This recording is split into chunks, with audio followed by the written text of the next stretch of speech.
Good evening, afternoon, depending on where you are in the United States, and welcome to another day of Pacer Baseball. I'm Marcus Johnson giving you the play-by-play for today's game. Today, USC Aiken faces the Georgia Southwestern Hurricanes. Here's the first pitch of the game, and that's in there for a strike.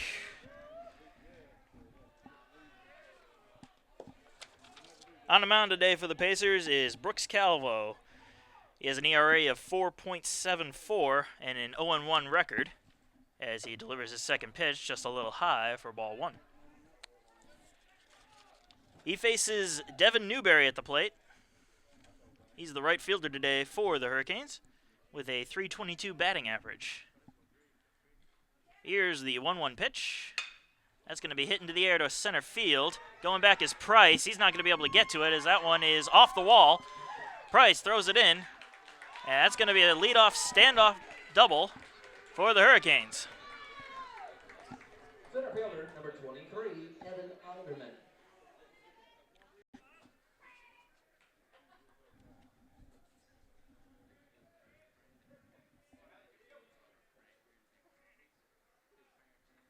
And the 1-1 pitch. Swing and a miss. Got him chasing one that was slightly outside for strike two.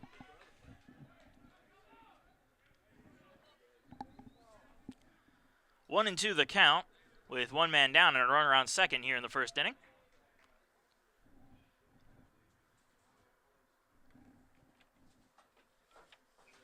And the pitch. Not going to go for that one as that one's outside for ball two.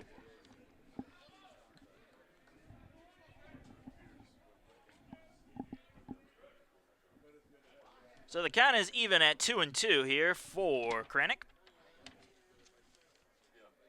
as he's looking to drive in his man on second. That man by the name of Newberry, as he grounds that one to Ammerman at short. Ammerman can't come up with the ball, and all the runners are going to be safe on the E6.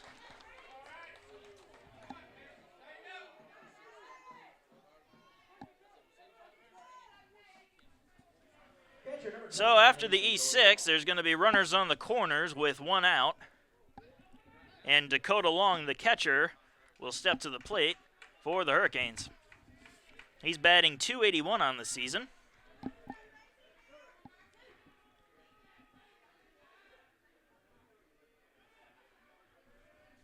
Long also has 12 RBIs as he swings at the first pitch and just catches a small piece of it for strike one.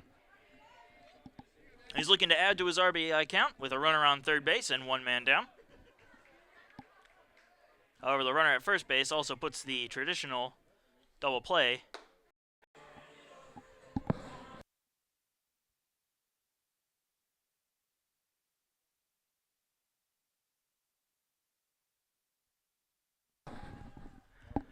I apologize for that, folks. We were having some technical difficulties up here, but it looks like we've got things sorted out. And so I'll return you to the game. Right now, the score is 1-0. Hurricanes in the top of the first inning. They have the bases loaded with only one man down. Up at the plate is Nick Fonseca, the DH, batting .308 on the year. And Brooks Calvo is on the mound right now trying to work his way out of this situation.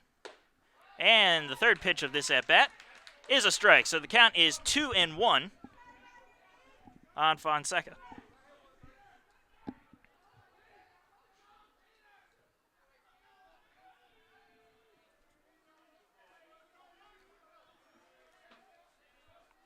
And the 2-1 pitch. That's going to miss outside for ball three. So the margin of error has disappeared for Calvo. He's got to get this one over the strike zone or in the field of play if he wants to avoid a freebie run.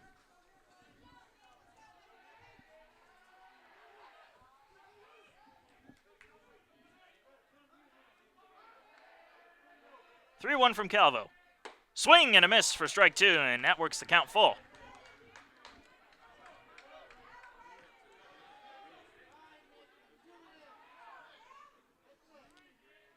In between innings, instead of taking a break, I'll give you a recap of what has occurred here in the top of the first inning, in case anybody at home is keeping score, as that one just catches the strike zone for strike three. And Fonseca thought it would be ball four, but instead he's going to be going to the dugout instead of trotting to first. That brings up Davey King, the first baseman for Georgia Southwestern. He's batting .313 on the year, and he has the bases loaded now with 2 men down. And the pitch. A little changeup in there for a strike.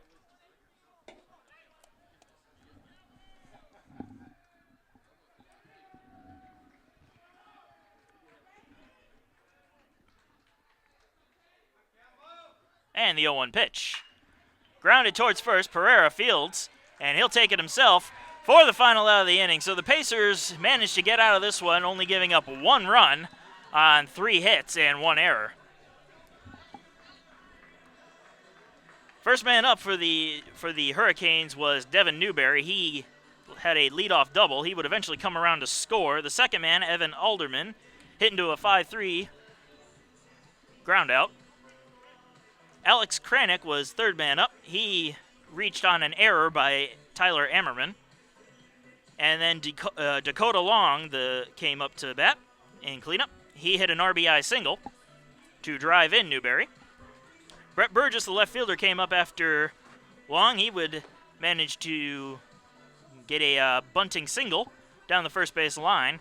And then Nick Fonseca struck out looking. And Davey King finished off the half of the inning with a ground out straight to Pereira at first. And with that, hopefully everybody's all caught up, and we'll get into the bottom of the first inning with the Hurricanes leading 1-0.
Welcome back, folks. We're here in the bottom of the first inning. Pacers trailing the Georgia Southwestern Hurricanes 1-0.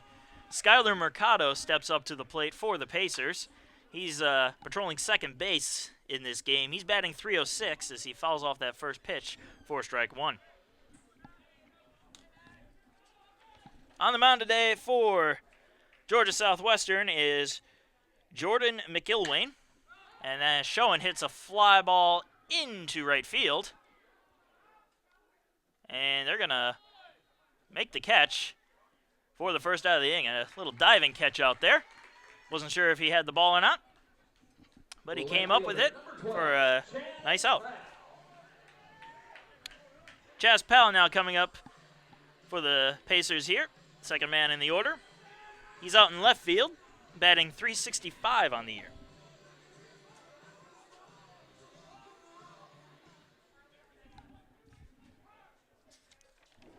As I was saying, Jordan McIlwain is the pitcher for Georgia Southwestern, as that one is going to be drilled deep to left field, and that one is gone. A home run for Chaz Powell to tie up the ball game here in the bottom of the first inning.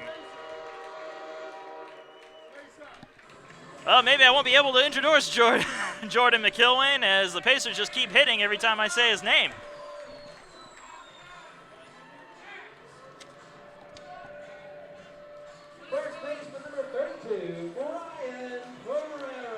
And after the solo shot by Chaz Powell, Brian Pereira, the first baseman, comes up to the plate, batting .328 on the year.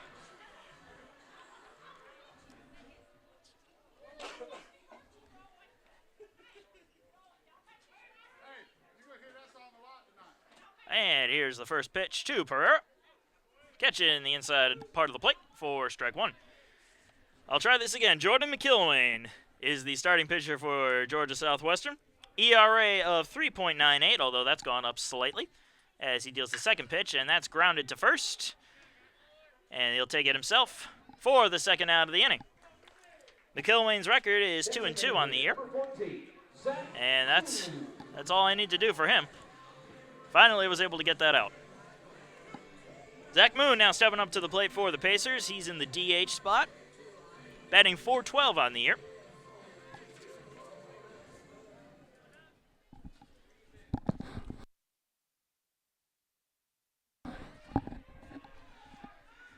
And the first pitch in there for a call strike.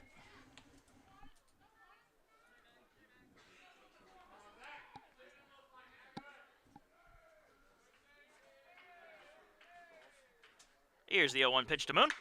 And that's going to be hitting the air towards left field, and that's going to hook foul.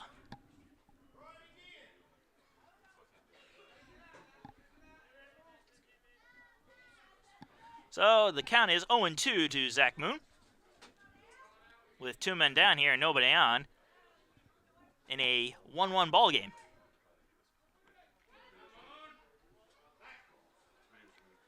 And the 0-2 pitch to Moon. That's going to be fouled straight back, spoiling a pitch and keeping the count at 0-2.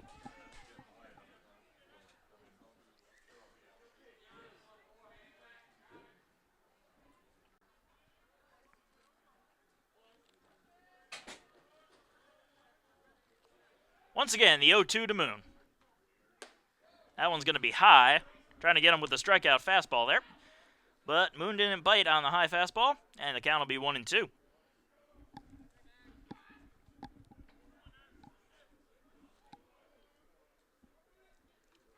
And the 1-2 to Moon.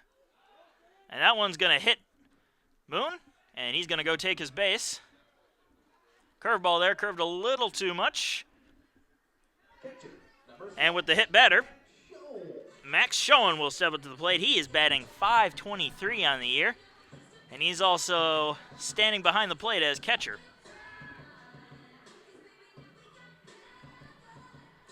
Schoen coming up to the plate to a Taylor Swift song. I know some people who would really enjoy that.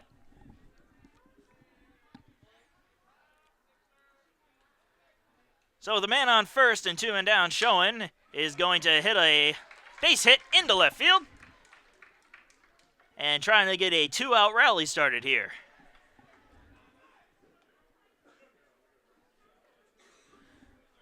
Number 17. That'll bring up the third baseman, John Banks, who's batting .380 on the year. Banks will be coming up with 2 men down and 2 men on, runners on first and second.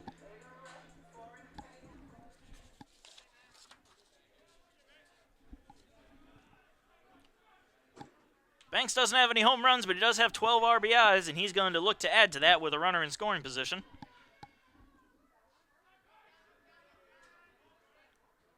And the first pitch to Banks.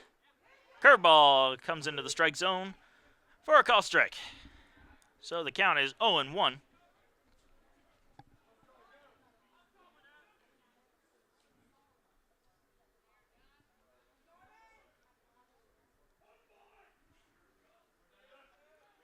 Here's the 0-1 pitch. Another curveball. This time it's going to miss for ball one to even the count up.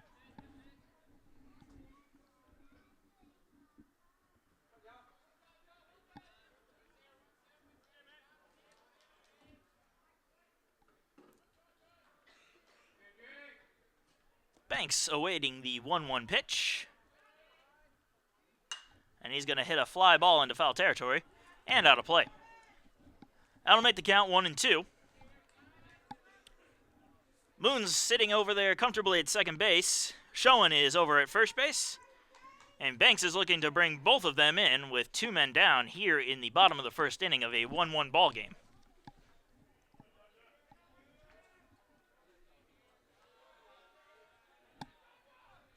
Here's the 1-2 to Banks. Another foul ball, and that'll keep the count at 1-2.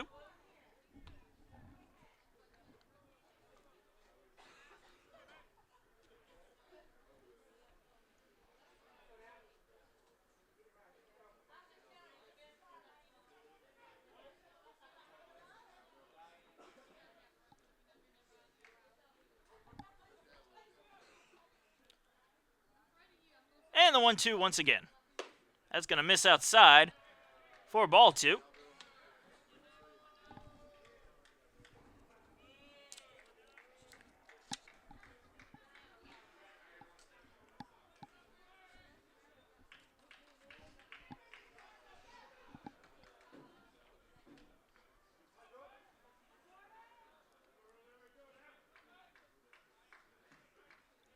And the 2-2 pitch. Another foul ball by Jonathan Banks.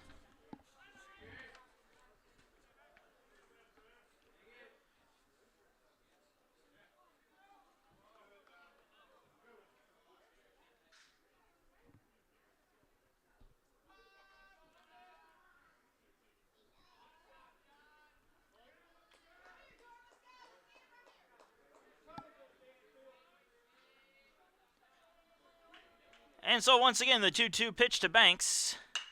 This one's going to be hitting the air high into right field.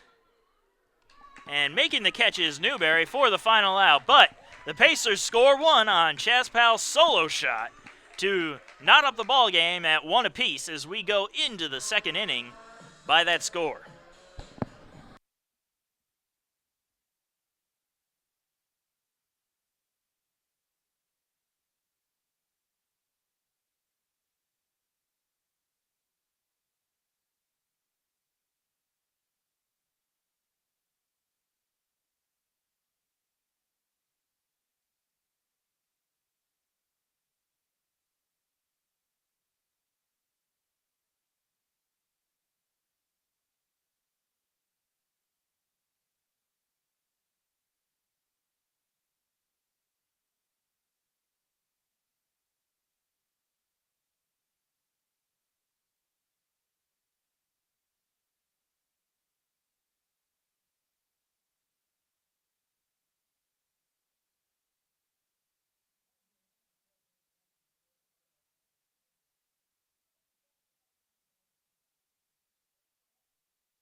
Welcome back, folks. We're here in the top of the second inning here of a 1-1 ball game thanks to the Chaspal home run. And stepping to the plate for Georgia Southwestern is the second baseman, Will Redding.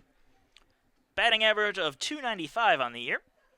As that one hits him, very first pitch, nailed him right on the arm. So Redding will take his base, and we're going to see the shortstop, Zach Barron.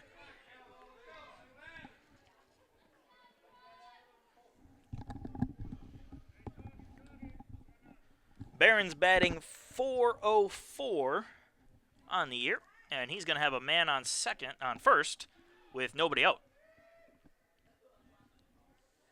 And the first pitch is going to be low for ball 1.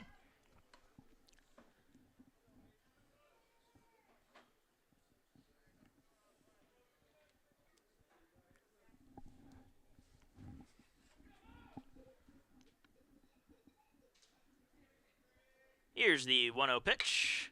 Grounded foul down the third base line. Would have been trouble had that one stayed fair, which it very nearly did. But went foul, so the count is 1-1.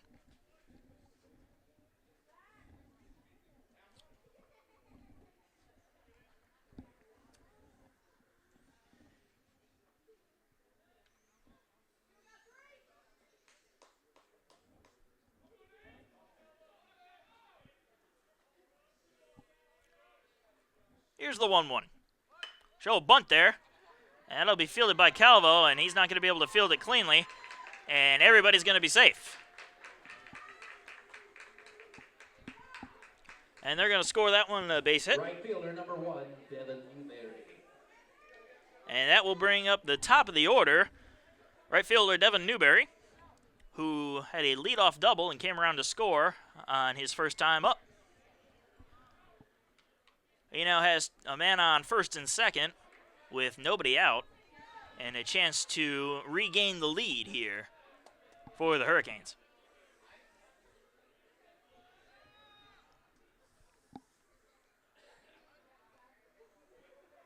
And Calvo steps off the mound.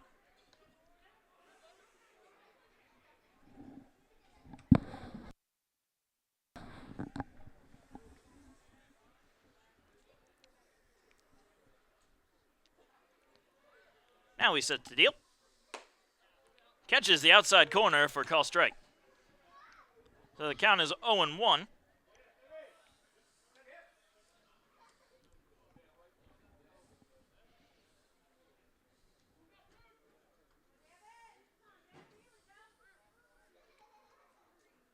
Here's the 0-1 pitch. Also going to catch the outside corner. A little bit lower this time, but still in the strike zone for a strike 2. Back-to-back fastballs there to get us where we are at an 0-2 count.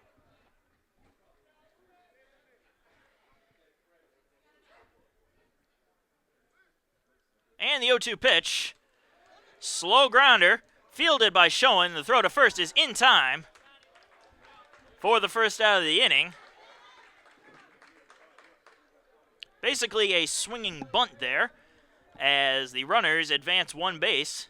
And now instead of first and second, we have second and third with one out. 3, Evan Alderman.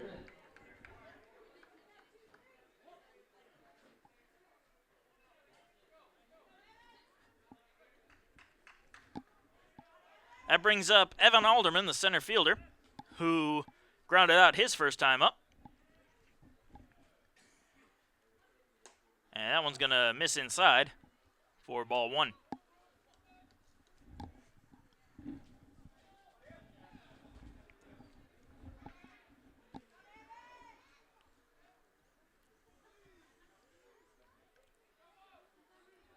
The 1-0 pitch. That's going to miss outside this time for ball 2. Pitch inside and a pitch outside. Let's see if he brings one right down the middle this time.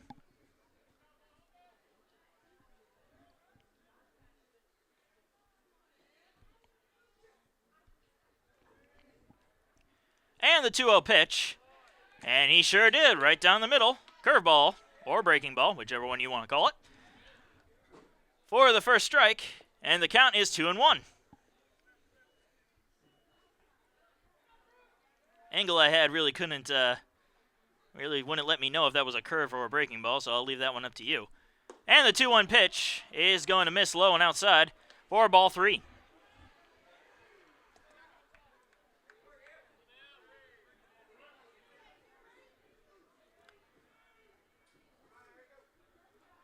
Three and 1 is the count with one man down and runners on second and third.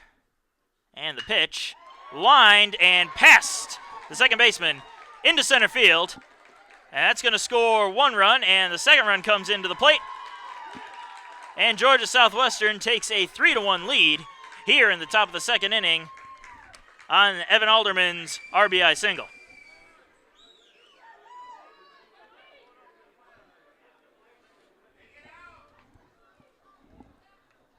Third baseman, number 22, Alex Brandon. That brings up Alex Kranick, the third baseman, who reached on an error his first time at the plate.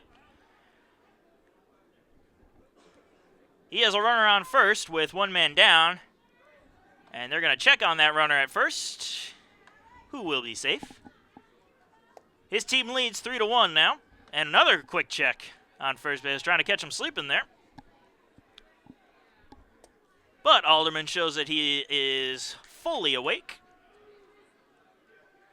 And Calvo now deals to the plate. That one's going to miss low and outside for ball 1.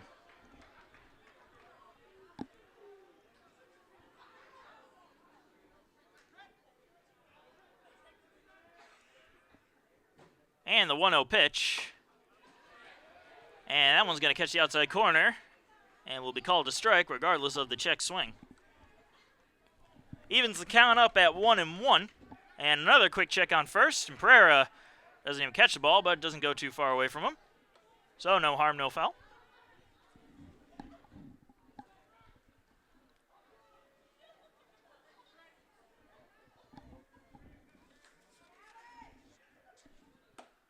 And that pitch is going to catch the outside corner for strike 2. 1-2 the count.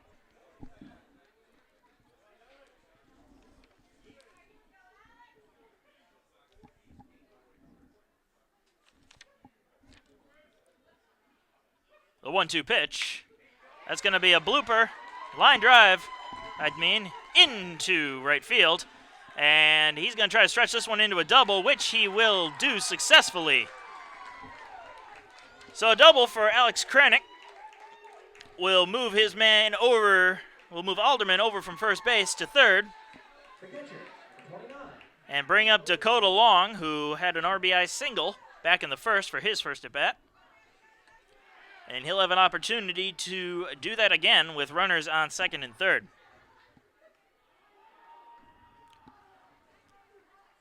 And coach is going to come out and have a little talk with Calvo.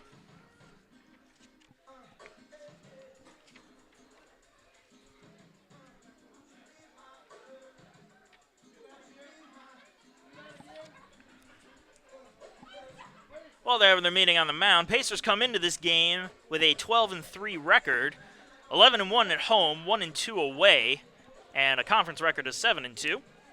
Meanwhile, Georgia Southwestern comes in at a respectable 10-6, and are over 500 both at home and away at 6-3 at home and 4-3 on the road. However, conference play they are 0-6.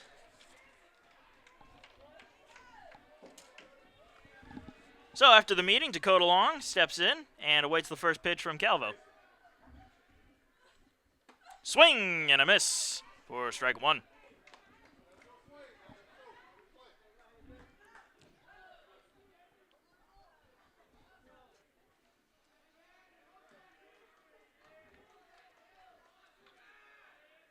The 0-1 pitch is going to miss outside for ball 1. Evens up the count at 1-1.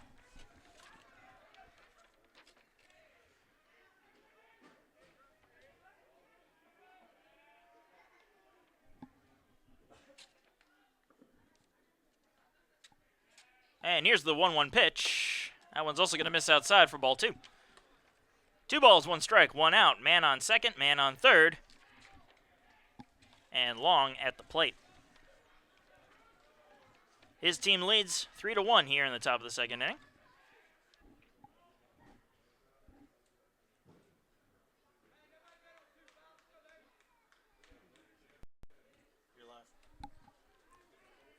Once again, sorry about that, folks. Still having a few technical difficulties. But we'll hope that doesn't happen again. And the count is 0-2 here to this batter. This batter being Brett Burgess.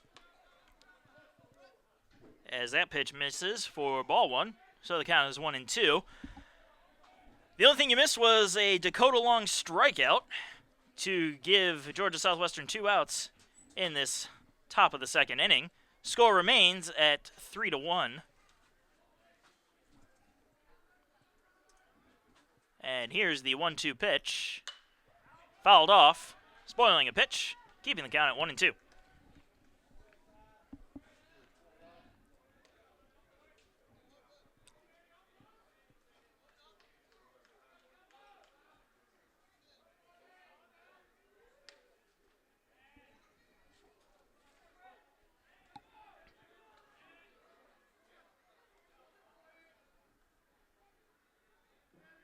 Here's the 1-2 pitch once again, and once again it is fouled off. So we'll replay that pitch all over again.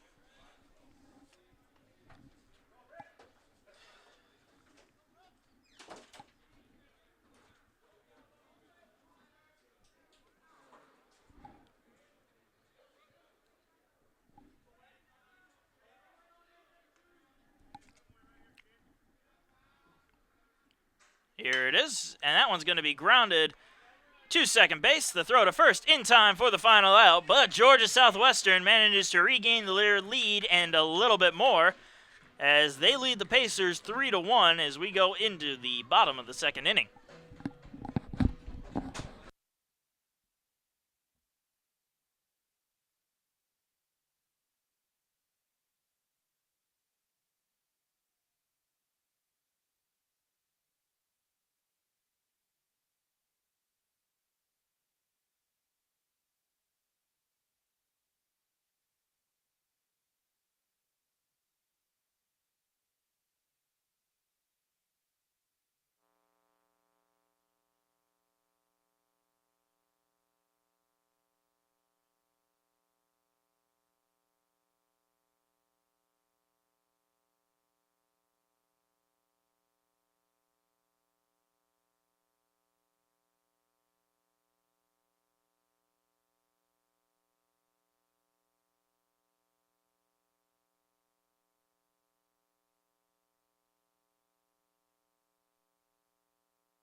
Welcome back, folks. We're in the bottom of the second inning. Tyler Ammerman leading off for the Pacers. And that first pitch is going to be in there for a call strike. He and the Pacers face a 3-1 deficit as Georgia Southwestern was able to get a couple runs in the top half of this inning to regain their lead. Second pitch is going to miss high for ball one. Evens up the count at 1-1.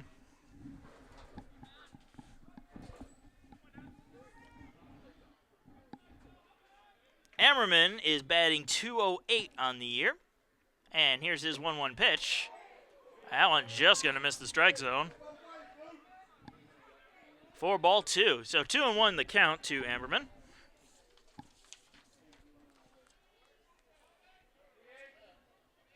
Ammerman may not have a very high batting average, but he does have 2 home runs and 11 RBIs on the year.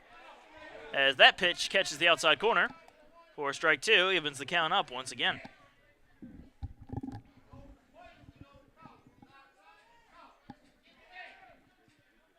And the 2-2 pitch to Ammerman. Grounded foul down the third base line and into the Pacer dugout.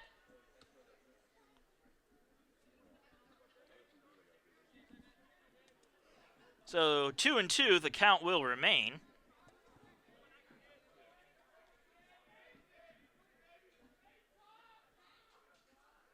And here comes the pitch. Fly ball into right field.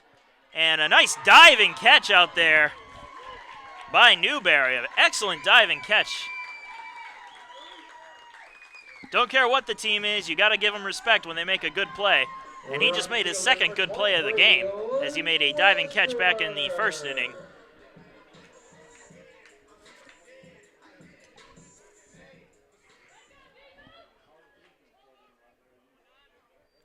So Luke Westerberg comes up for the Pacers with one man down.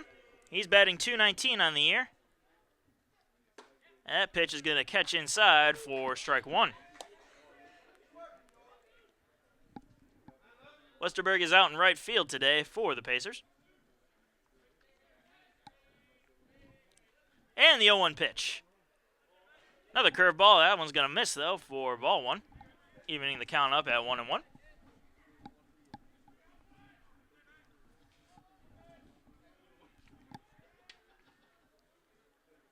1 ball, 1 strike, 1 out here in the second inning as that one misses for ball two.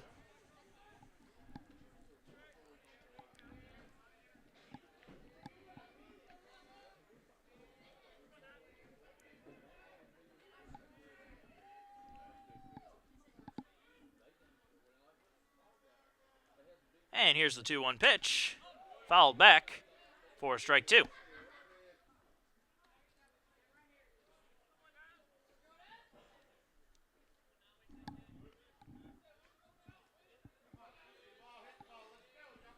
Two and two the count to Westerberg. And here's the pitch. Ground ball down the third base line and just foul.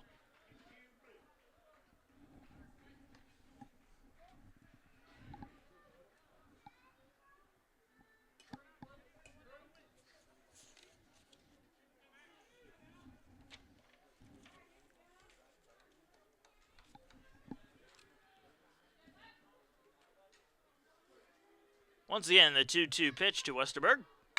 This one he's going to line down the third base line and foul once again. Got a good piece of it, but just couldn't straighten it out enough. And we'll replay the pitch once again.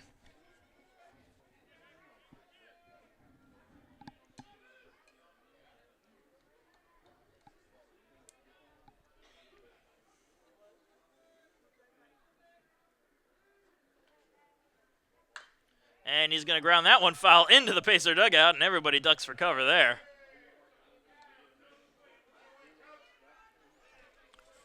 Third base coach showing absolutely no fear as he manages to pluck that one off the ground.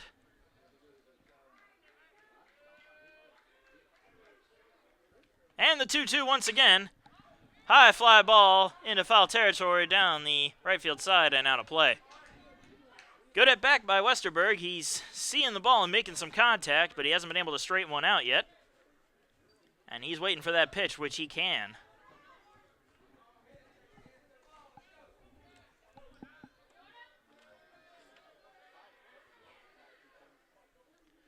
Here's the 2-2 again.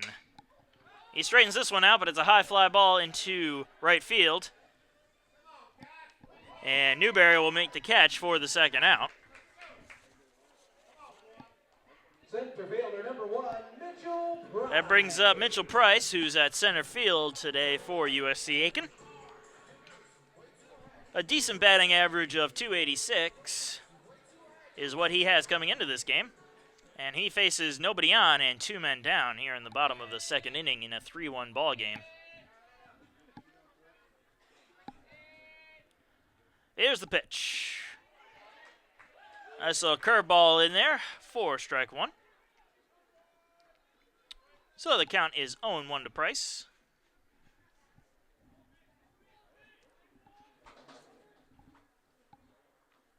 The 0-1 pitch. Grounder and a nice little snag there by third. The throw to first is in time. Kranick making a nice little jab at the ball on a one-hopper and throwing it over to first for the final out of the inning. So 2 very good plays by Georgia Southwestern maintain their 3-1 lead as we go into the top of the third inning by that score.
Welcome back, folks.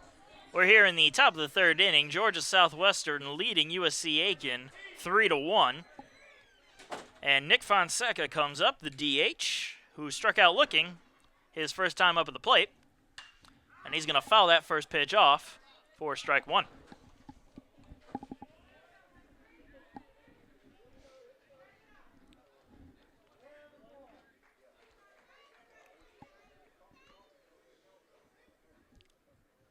So Calvo deals the 0-1 pitch. And that one just going to miss the strike zone. They're going to appeal on the check swing. And the field ump says he didn't go. So the count is 1-1 after the appeal. And Calvo deals. That curveball's going to miss outside for ball 2.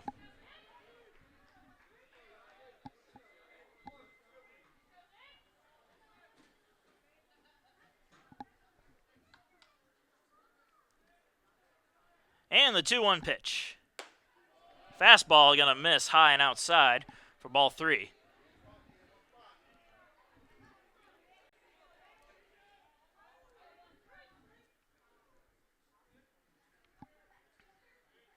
And the pitch.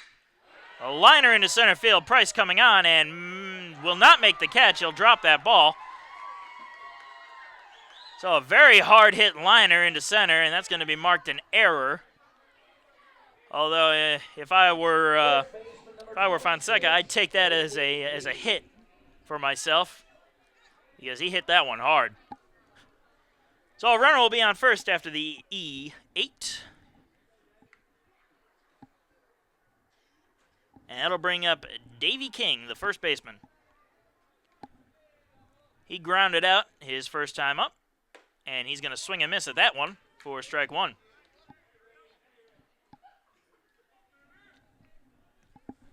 Owen won the count and a runner on first with nobody down here in the top of the 3rd inning.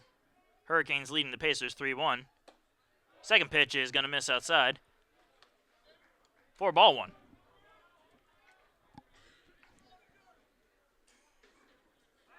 And they're going to check out the runner at first, and he'll make it back in time.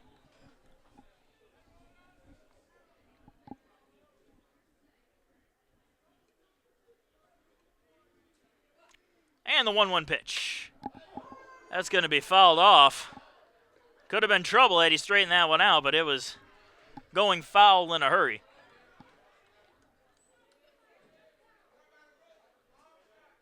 Calvo might have gotten away with one right there, and the count is 1-2. He's going to miss with that one to even the count up at 2-2.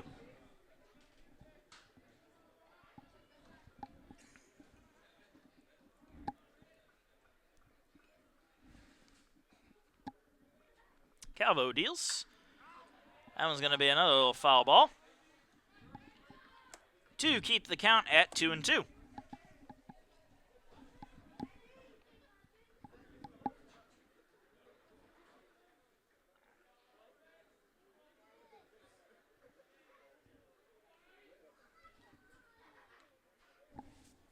And the pitch.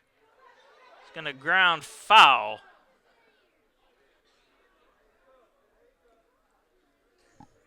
Well, even if that ball had been called fair at first, it was rolling foul. So Fonseca will have to run back to first, and King will have to step back into the box for another 2-2 pitch.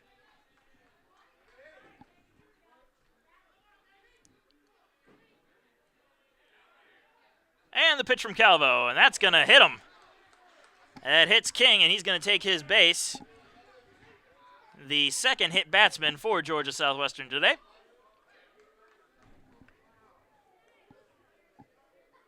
Second baseman, number 2, Will Redding. And that'll bring up the other batter that was hit by a pitch, Will Redding, who received that hit by pitch back in the 2nd inning for his first appearance. He would come around to score in that inning too. And Kenny Thomas is going to come out, possibly making a call. He's going to make the call to the bullpen. He's seen enough from Calvo today. So we're going to take a little break while Pacers break in a new pitcher. We'll be right back.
Welcome back, folks. Pacers bring out Eric Davis Once again, the second baseman. to take over for Brooks Calvo. Davis has an ERA of 1.76 and a 3-0 record on the year. And he comes into this top of the third inning with 2 men on and nobody out. And Davis steps off the mound to check on the runners. He'll be facing Will Redding, who, as was mentioned earlier, was hit by a pitch and scored his first plate appearance. And Redding shows bunt, and he's going to bunt that one foul for strike one.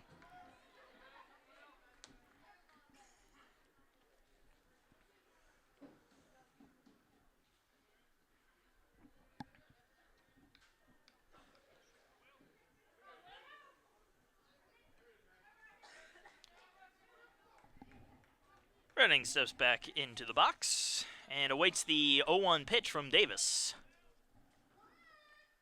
And that one's going to be bunted right back to the mound. The throw to third is not going to make it as the ball gets by the third baseman, John Banks. So that one's going to be marked an E1, I believe. Shortstop, number 3, Zach Barron. And that'll bring up Zach Barron, who singled and scored his first time up at the plate. And he's going to have the bases loaded with nobody out here in the top of the third inning of a 3-1 Georgia Southwestern lead. Davis deals, and that's going to be a high fly ball out of play in foul territory. So 0-1 is the count.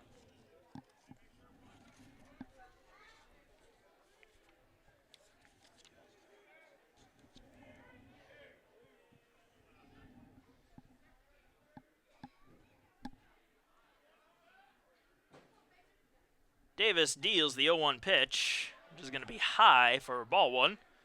1-1 the count.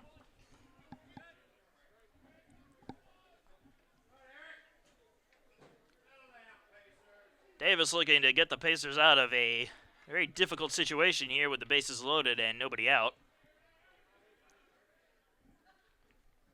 And he deals the 1-1 pitch in the dirt. Schoen blocks it, keeping it in front of him and preventing runners from advancing. So 2-1 is the count.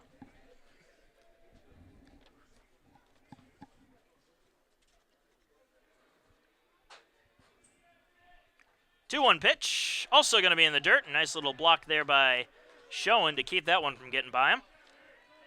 And once again, the margin of error has disappeared, this time for Eric Davis, as the count is 3-1.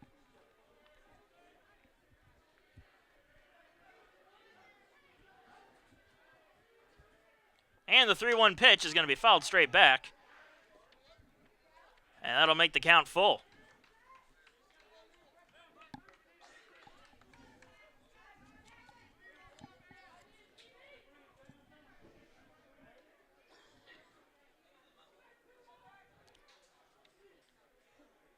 Three balls, 2 strikes, nobody out, and 3 men on. In other words, bases loaded, and a call of time here. Trying to play a little mind games with each other. So Barron steps back into the box, awaiting that 3-2 pitch. Here it comes, and he's going to hit a blooper into shallow right field for a base hit. That's going to score 1 run.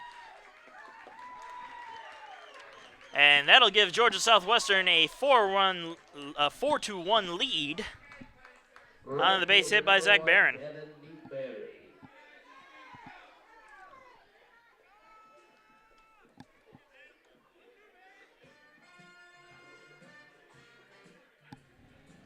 That brings up the top of the order once again, Devin Newberry, who has a double, scored a run, and grounded out today, making him 1 for 2 on the day. He comes up with bases loaded and nobody out.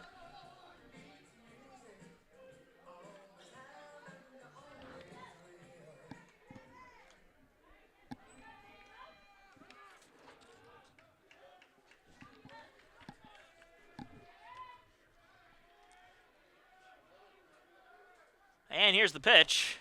That one's going to go right down the middle for strike one.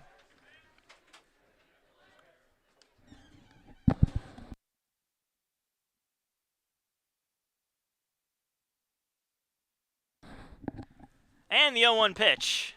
It's going to be high for ball one. Evens the count up at 1-1.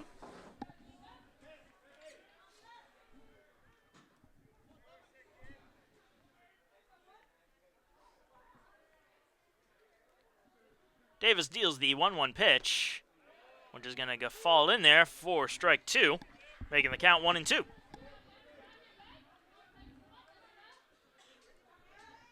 Davis still looking for that first out of this inning and hoping to get it here on this next pitch.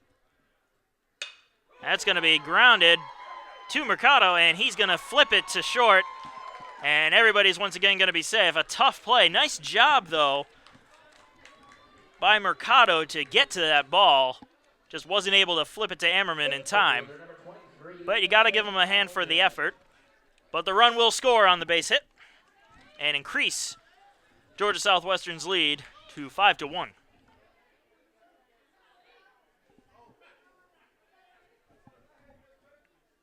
That brings up Evan Alderman, the center fielder, who's grounded out and hit a two-run single back in the second. And that one's going to get away from Schoen. Rolls almost all the way down to first base before he gets it, but all the runners are going to stay put.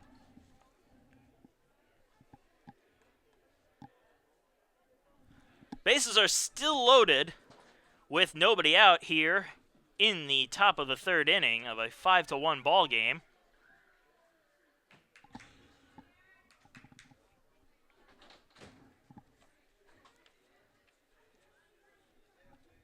The last two runners that scored were on the starter, Brooks Calvo.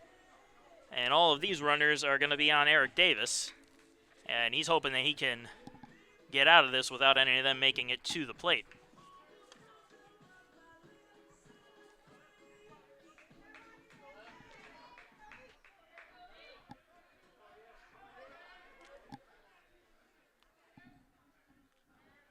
Here's the 1-0 pitch. Swing and a miss for strike one.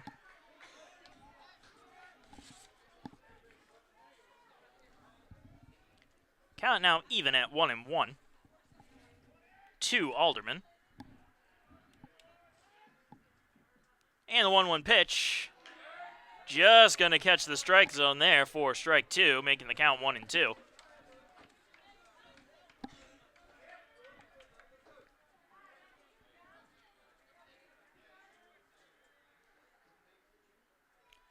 And the 1-2 pitch. Another great job there by Schoen to block that ball, keeping it from getting by him and saving a run. And that pitch is going to make the count 2-2.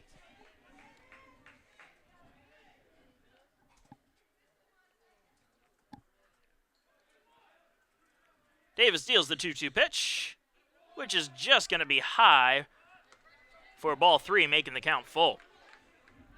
So 3 balls, 2 strikes, nobody out, bases loaded here in the top of the third inning of a 5-1 ball game in favor of the Georgia Southwestern Hurricanes. And the 3-2 pitch, a slow ground to the third. They're going to come home with this one, and they're going to get the force out just barely at the plate to save the run.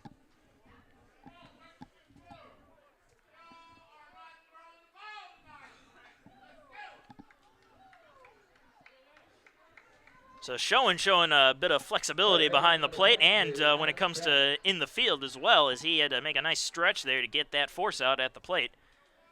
Saving the run and keeping this game within reach. Bases are still loaded, however, but with one man down. That ball's in the dirt and away from Schoen, who manages to pick it up in time. And the runners are going to stay put where they are.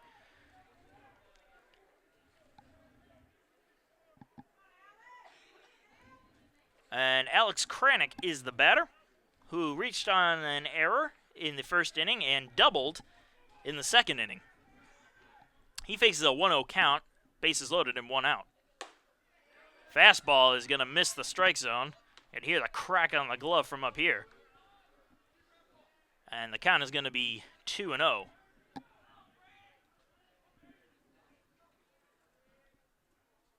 The 2-0 pitch. This one's going to go right down the middle, though. 4-1, making the count 2-1.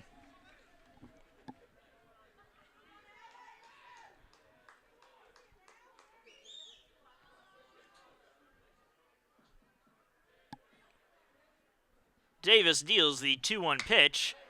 A liner into left field, and that's going to be caught by Powell for the second out of the inning, and all the runners are going to stay right where they are as that ball was into shallow left field.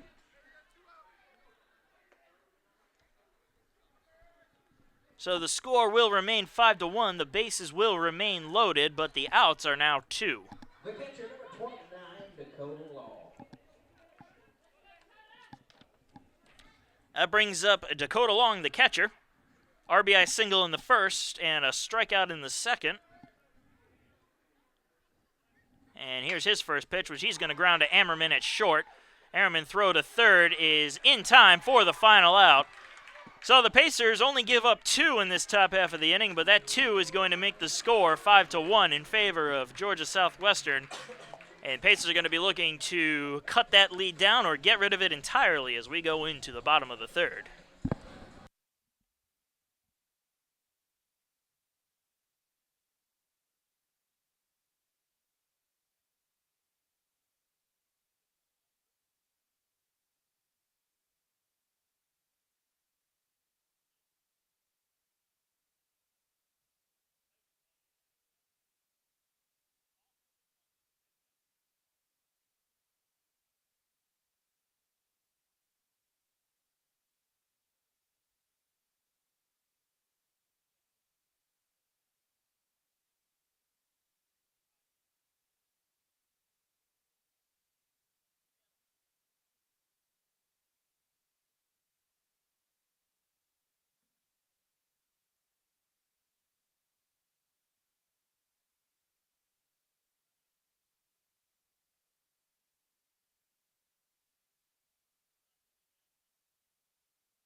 Welcome back, folks. We're going into the bottom of the third inning. Pacers trailing 5-1 to Georgia Southwestern.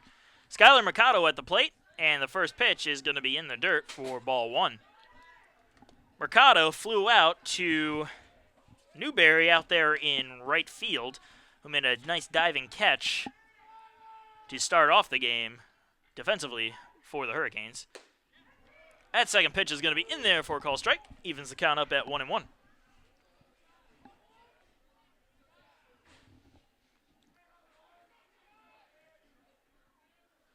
The 1-1-2 Mercado.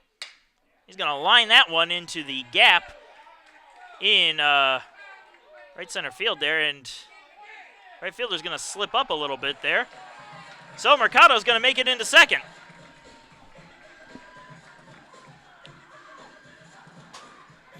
An interesting hit there,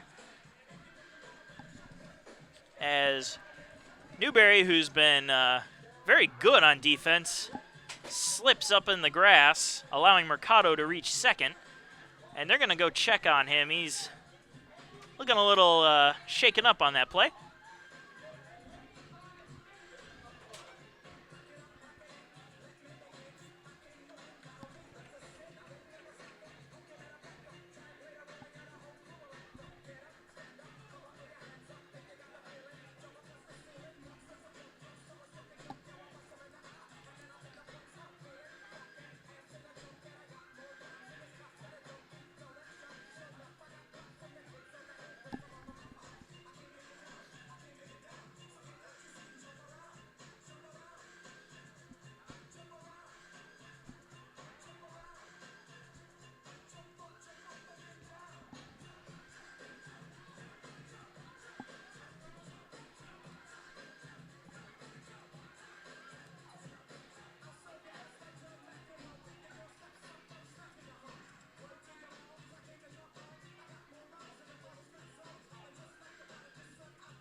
As we wait on them to check on Newberry out there in right field, a quick little recap. Score is 5-1, and we're in the bottom of the third inning. Hurricanes have scored 1 run in the first, 2 runs in the second, and 2 runs in the third. They scored those on 8 hits and no errors. Pacers have 1 run on 3 hits and 3 errors. That 1 run, though, coming off of a Chaz Powell solo shot back in the first inning.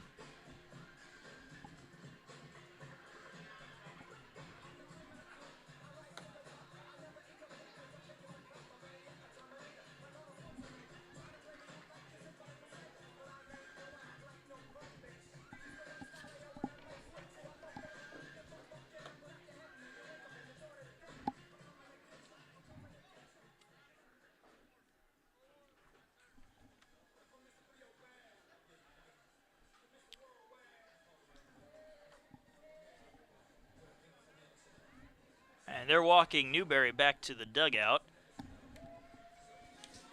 And Georgia Southwestern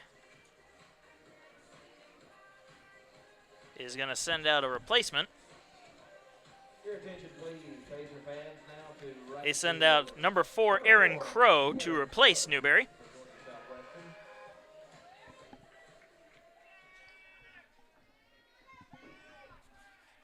That'll bring up the left fielder, number 12, Chaz Powell.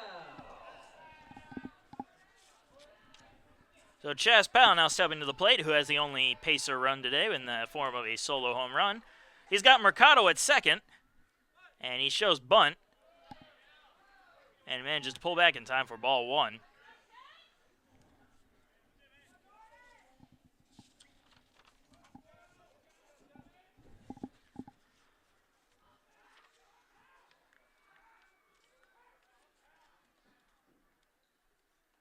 Here's the 1-0 pitch to Powell, which is going to miss as well to make the count 2-0.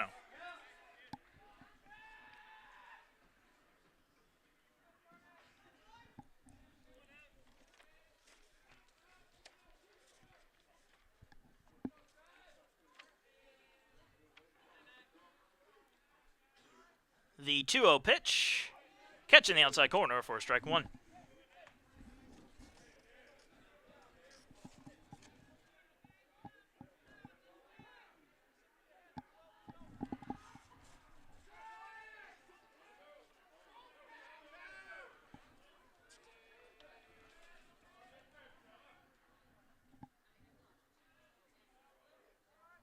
And the 2-1 pitch, high fly ball into right field. Everybody coming on for it, and Crow, the new right fielder, comes in to make the catch in foul territory. First baseman, number 32. That will be the first out of the inning, and Brian Pereira comes to the plate for the Pacers, who grounded out his first time up back in the first inning.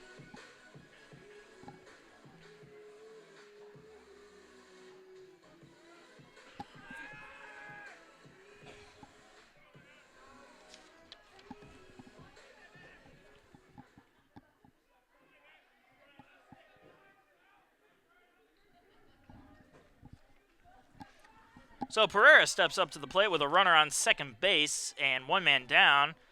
The bottom of the third inning of a 5-1 ball game. And here's his first pitch. That one's going to miss outside for ball 1.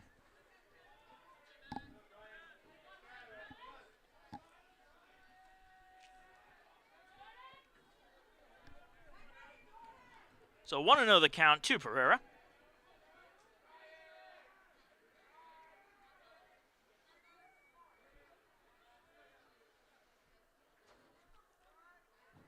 And here's the pitch. Gonna be a high fly ball, shallow left field. And making the catch is Kranick in foul territory for the second out.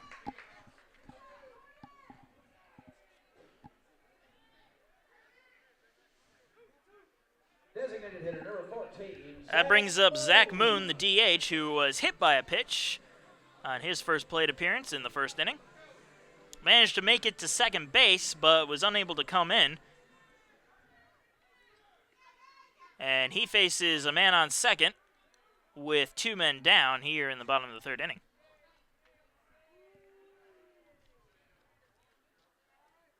The first pitch to Moon.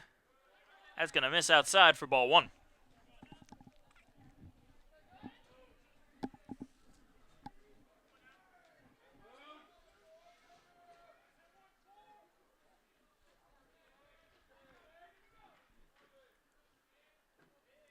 Here's the 1-0 pitch.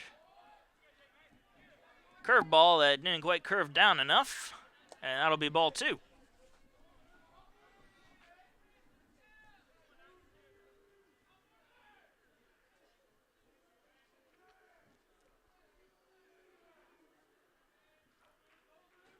Two balls, no strikes, and 2 men out to Zach Moon, and he's going to hit a fly ball into foul territory and out of play. So 2 balls and 1 strike now to Zach Moon with 2 men down.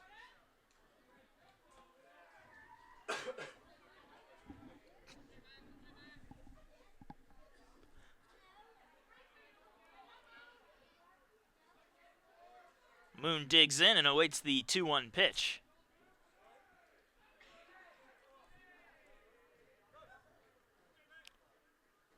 And he's going to have to wait a little bit longer as McIlwain stepped off the rubber for a second.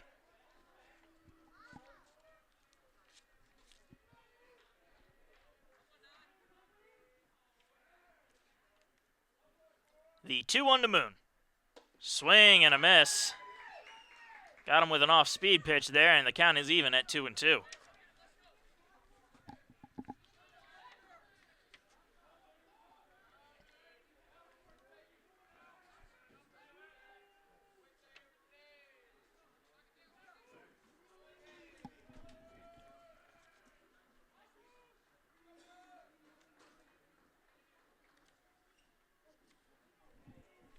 McIlwain deals, catching the inside corner there for strike 3. Moon down looking. So the leadoff double by Mercado is gone to waste, and the Pacers still trail 5-1 as we go into the top of the 4th inning by that score.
Welcome back, folks. We're in the top of the 4th inning here. Georgia Southwestern leads the Pacers 5-1. And they are starting off the top of the 4th inning with a foul ball for strike 1.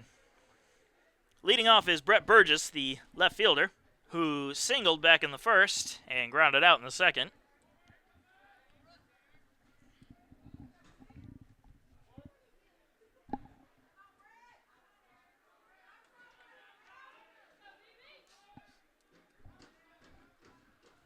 And the 0-1 pitch, swing and a miss for strike 2.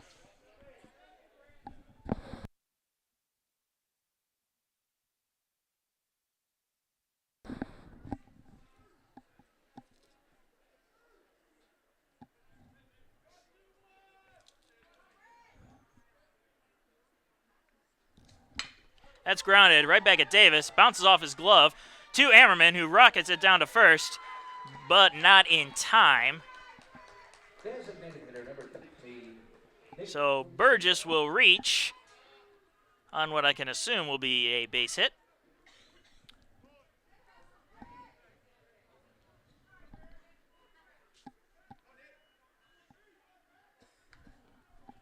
And that'll bring up Nick Fonseca, who struck out back in the first, reached on an error, and scored a run in the third. He's got a man on first with nobody down and a show of bunt there. Pulls back in time as that pitch is high for ball one.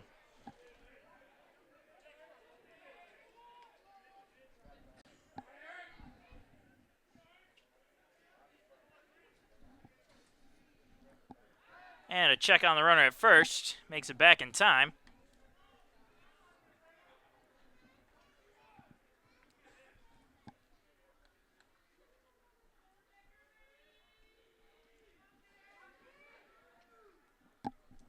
Another check on the runner at first. Almost got him.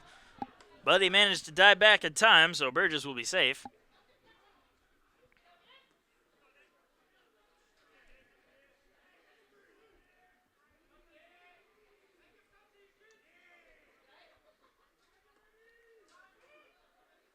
Here's the 1-0 pitch. In there for a call strike. And that evens the count up at 1-1.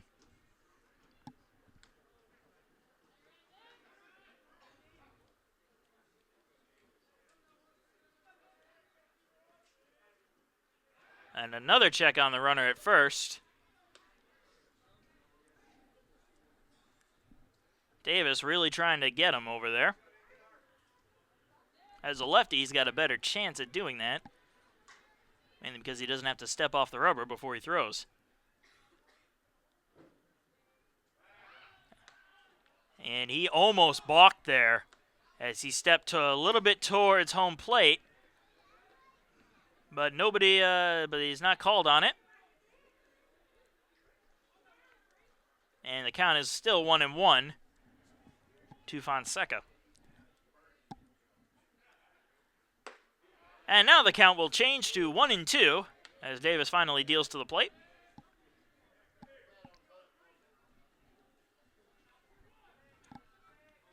One ball, two strikes, nobody out. Runner on first here in the top of the fourth inning. 5-1 the score in favor of the Hurricanes. And that one's going to miss high and inside for ball two.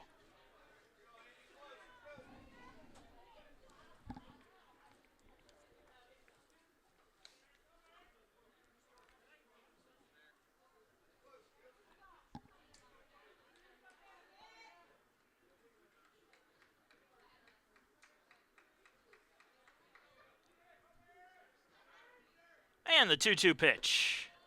That one's going to miss outside, and the count will now be full.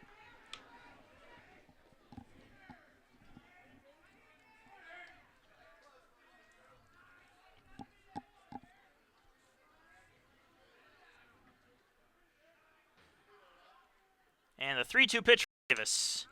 Check swing foul. And we'll redo that pitch all over again.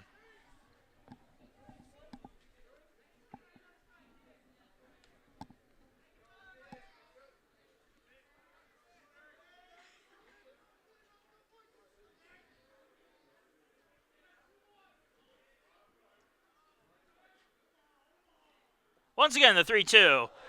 And the bat's going to go flying there. And it's going to be a strikeout.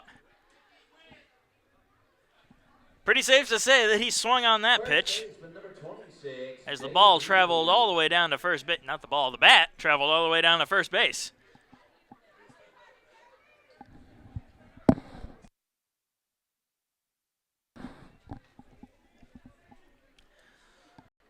So after the strikeout, Davey King steps up to the plate. And that curveball is not going to curve enough. And it'll be high for ball one. 1-0 the count. One man down, one man on for Davey King, who grounded out in the first, was hit by a pitch in the third, and came around to score in that same inning. And that one's going to be grounded to third And they're only going to get one out of this, and the throw to first is in time for the second out. Second baseman number 2, Will Redding. That brings up Will Redding. He was also hit by a pitch in the second inning, however, and he also came around to score. And in the third inning, he reached on an error.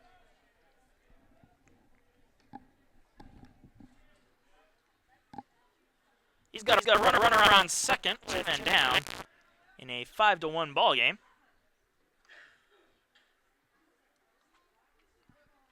And the pitch.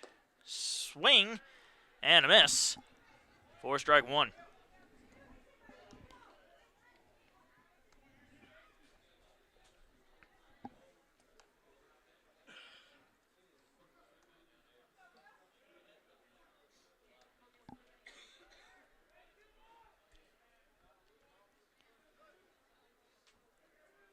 The 0-1 from Davis. Inside fastball is going to be fouled off for strike two. 0-2 the count.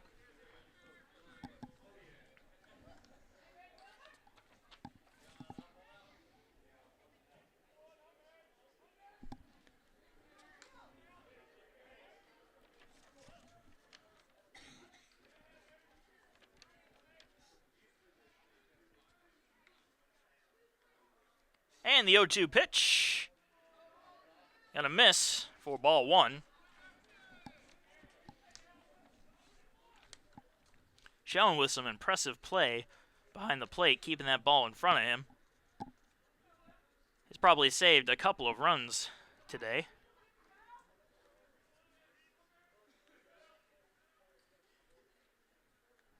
And now the 1-2 pitch. Going to be swung on, fouled into the glove of Schoen for the final out of the inning. And for the first time in this game, the Pacers hold Georgia Southwestern scoreless in the inning. So they're going into the bottom of the fourth inning by a score of 5-1 still. We'll be right back.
Welcome back, folks. We're in the bottom of the fourth inning of a 5-1 ball game, and Max Schoen leads off for the Pacers.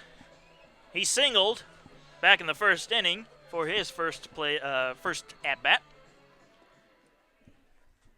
And he's going to look to try to cut this 5-1 deficit down in some way, shape, or form. And here's his first pitch, which is going to miss for ball one.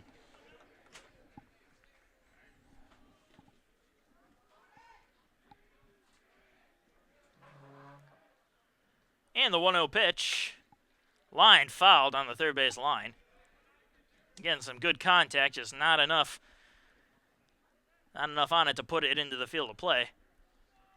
So the count's going to be evened up at 1-1.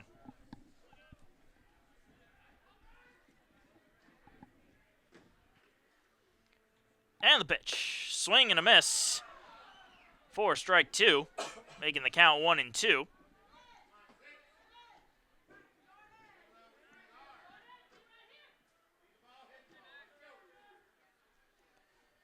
And the pitch. That one's going to be high. For ball two, evening up the count once again.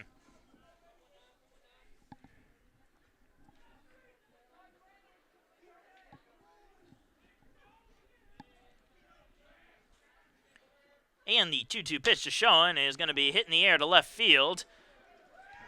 Making the catch is Burgess for the first out of the inning. Third baseman number 17, John Banks. John Banks comes up to the plate now for the Pacers. Flew out his first time up. And he comes up to the plate with nobody on and one down.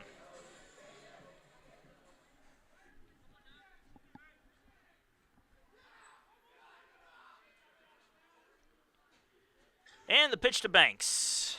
Miss outside for ball one.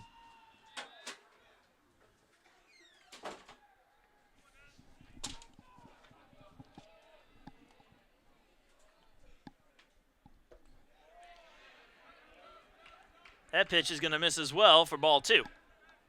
So 2-0 the count to Banks.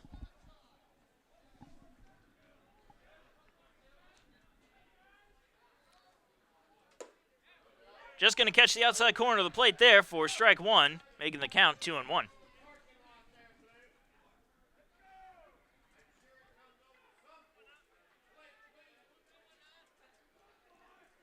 And the 2-1 pitch. Just misses the strike zone, and that'll make the count 3-1.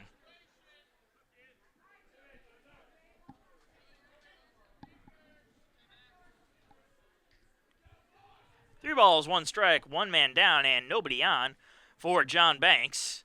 And here's the pitch. And that's going to be called strike two. Banks checked his swing, but he didn't check it enough. So the count will now be full.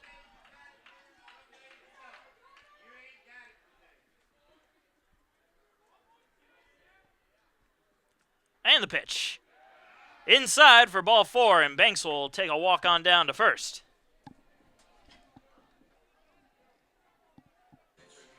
Shortstop number 8, Tyler Ammerman. Tyler Ammerman coming to the plate for the Pacers. Flew out his first time up.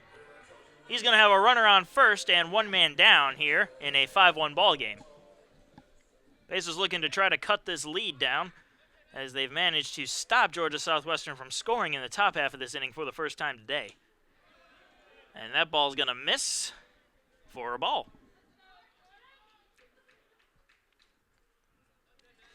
1-0 the count to Ammerman. Almost called him Banks, but Banks is on first. Just a little high for ball two. And going to have a little meeting on the mound between pitcher and catcher. Interesting little fact, on March 6th of last year, a series opener between the Pacers and Georgia Southwestern, Forrest Kumas struck out 18 batters in a 2-0 win, setting a school record, 4 strikeouts in a single game.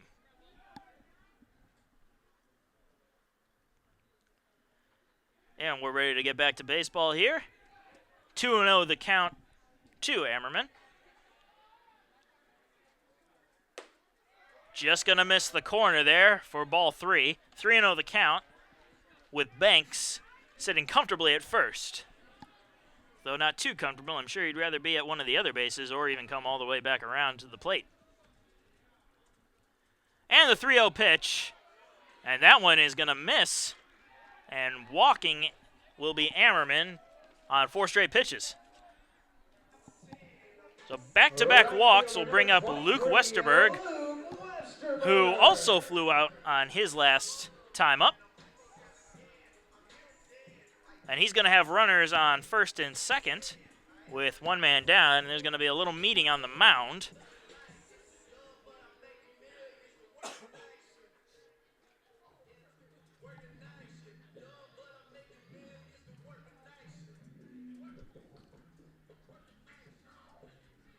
Little recap.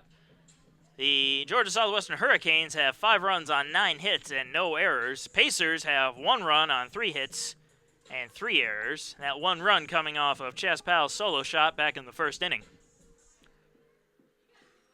Pacers looking to add more runs as they now have a runner in scoring position in the form of John Banks and Tyler Ammerman sitting over at first base with Luke Westerberg at the plate, looking to bring one, if not both of them, home.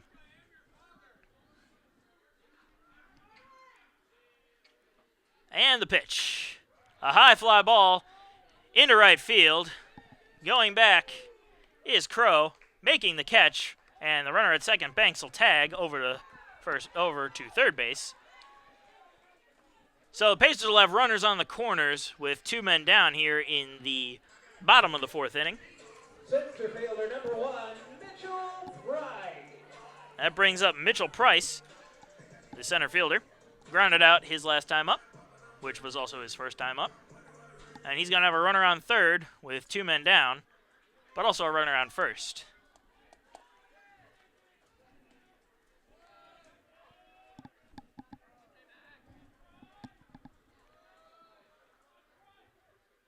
And the pitch to Price. Fly ball into left field. It's going back, and it is going to be gone! A 3-run shot for Mitchell Price. And that'll bring the Pacers within reach, as they're now down 5-4 on the Mitchell Price home run.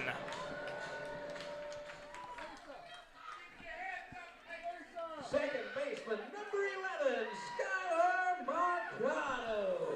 What a shot by Price. Almost hit the scoreboard out there. It may have. But second baseman Skylar Mercado is going to step up to the plate. And now the Pacers only trail by 1 with 2 men down here in the bottom of the 4th inning.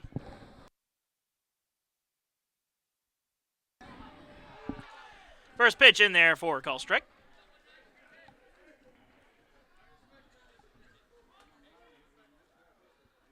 And the 0-1 pitch.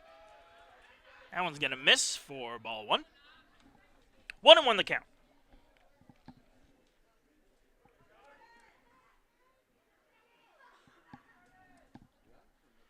And the 1-1 pitch will miss outside for ball 2.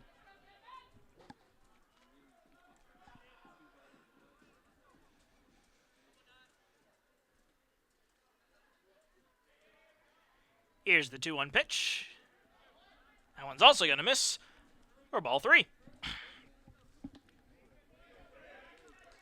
Mercado is 1 for 2 today with a flyout and a double. A double coming back in the 3rd. He's going to look to extend this 2-out rally for the Pacers. And here's the 3-1 pitch, and extend it he will as he walks.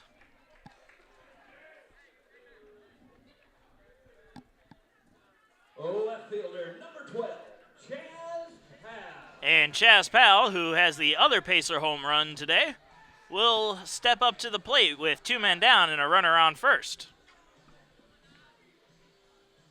He has an opportunity here to give the Pacers the lead if he manages to hit another home run, or at least tie it up if he hits a well-placed shot into the outfield. And they're going to check on Mercado over at first, who will make it back safely.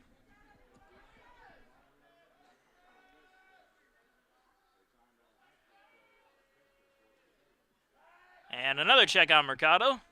So Powell is still awaiting his first pitch of the at-bat.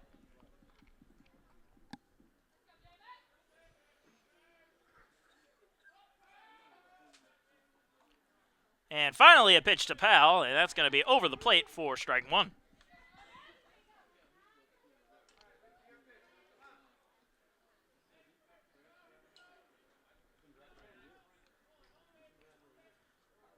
And the 0-1 pitch will miss the strike zone for ball 1.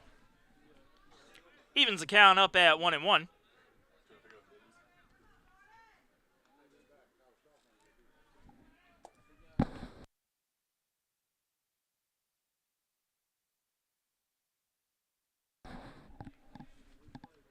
So 1-1 the count to Powell. And he's going to hit a high fly ball out there into right field, but foul. Got a good piece of it, but wasn't able to straighten it out.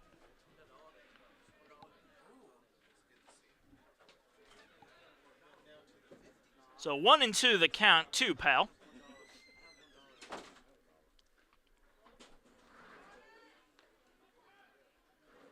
And here's the pitch. Inside, trying to convince the ump that it nicked him. But he's not gonna win that one. Count will be 2-2 on Pal. And another well-hit ball, but foul. He's definitely seeing this guy, but he just isn't able to straighten it out this at-bat.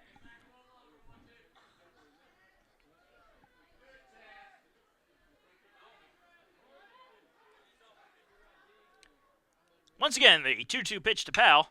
Grounded right up the middle and into center field for a base hit. So that two-out rally is continuing for the Pacers with a Chaz Pal base hit. So Pal's base hit will bring up Brian Pereira, the first baseman, who's grounded out and flown out today, 0 for 2. And he looks to extend the rally himself with runners on first and second and 2 men down.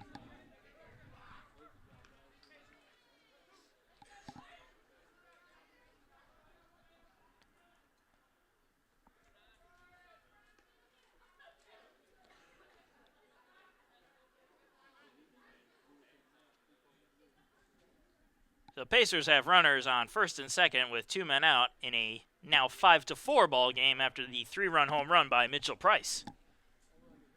And here's the first pitch to Pereira, catching the lower part of the strike zone for strike 1.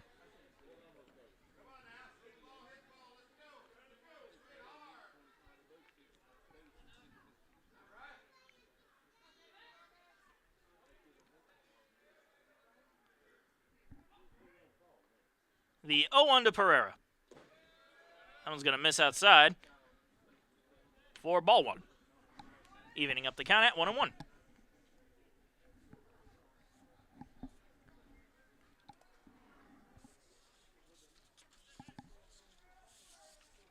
Pereira awaiting the 1-1 pitch from McIlwain, who deals. That one's going to be grounded foul right into the plate for strike 2.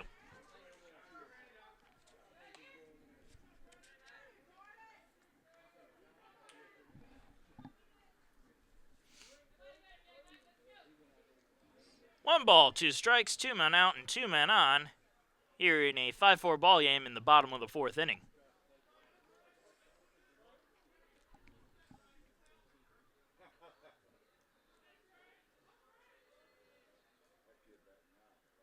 The 1-2 to Pereira will have to wait as McIlwain steps off the rubber to check on Mercado at second.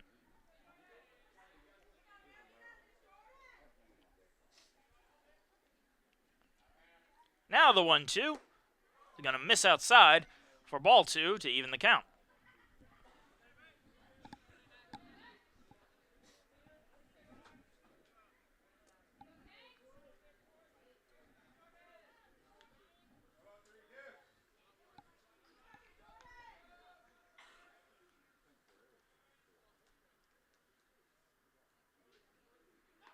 Here's the 2-2 pitch, which is going to be fouled off by Pereira to keep the count at 2-2.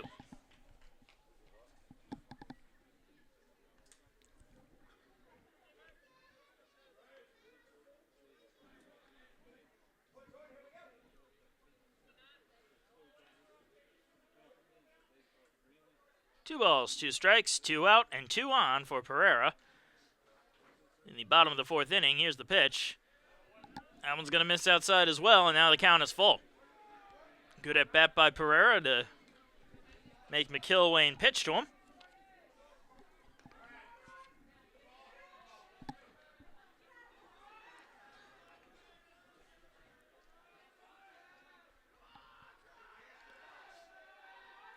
And the 3-2 pitch. A high fly ball into right field. And that one's just going to go foul. Another well-hit shot. Unable to get it into the field of play, though.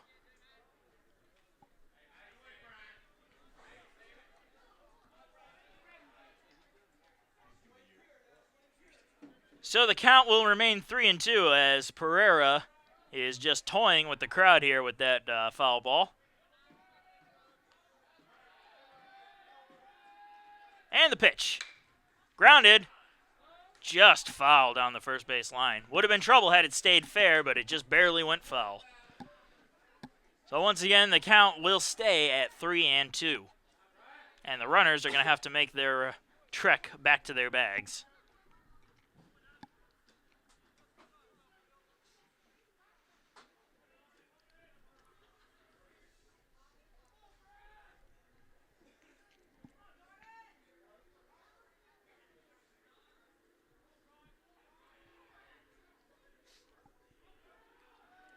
McIlwain deals. And that one just misses for ball 4. Everyone thought it was a strikeout, but the umpire is calling it ball 4. And Pereira will walk down to first to load the bases for Zach Moon. Zach Moon.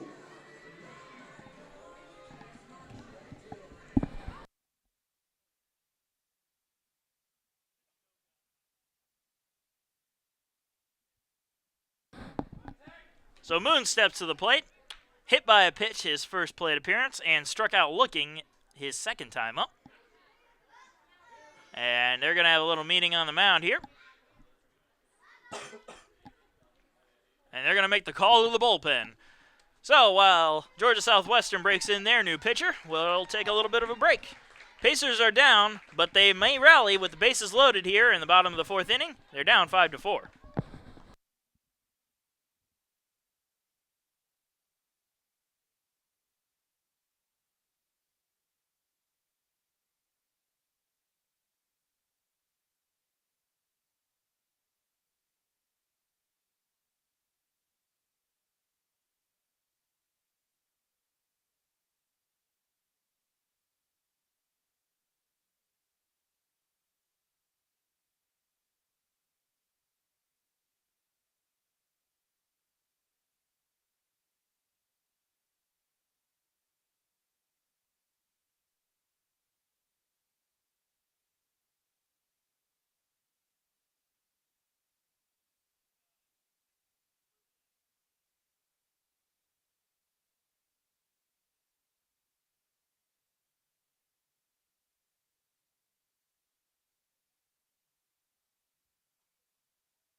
And we're back here in the bottom of the 4th inning.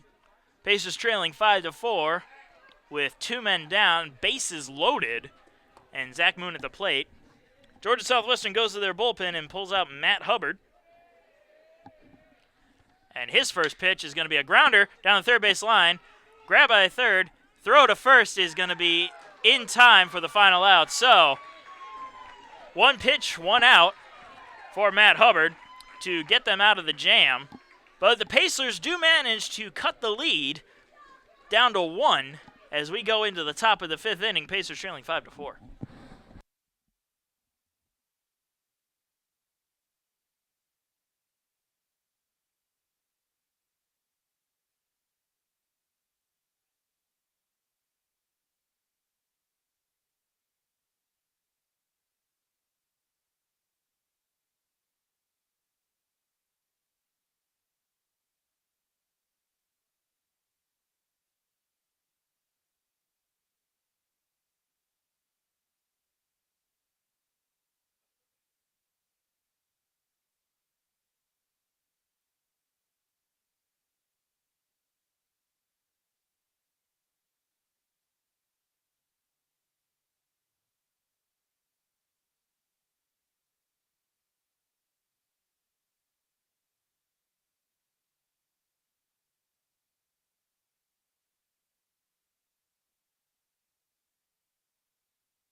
Welcome back, folks. We're going into the top of the fifth inning. Pacers trailing 5-4, thanks to Mitchell Price's 3-run home run, bottom half of the last inning.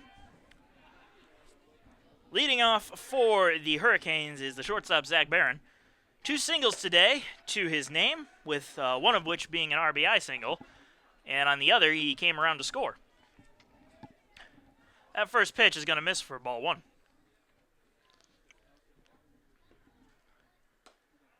Second pitch, however, is going to be in there for a call strike.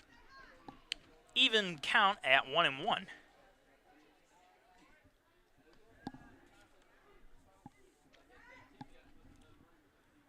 Davis deals.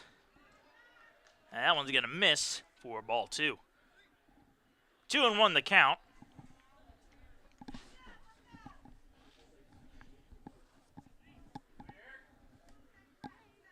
Here's the 2-1 pitch. Straight down the middle for strike 2. Evens the count up at 2-2.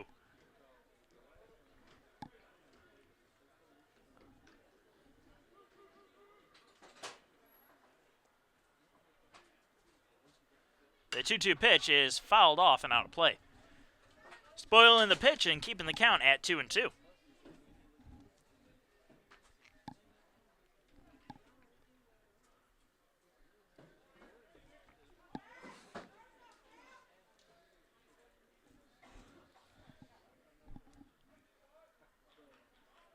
The 2-2 pitch from Davis is going to be wasted once again, as that one's sliced foul.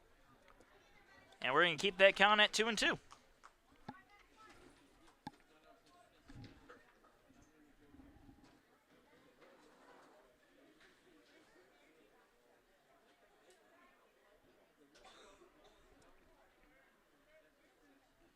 And once again, the 2-2 is going to be swung on and missed for the strikeout. So Barron strikes out for the first time today. And that will bring up Aaron Crow in his first at-bat. He's replacing Devin Newberry, who injured himself back in the 3rd inning. That pitch is going to catch the inside part of the plate for strike 1.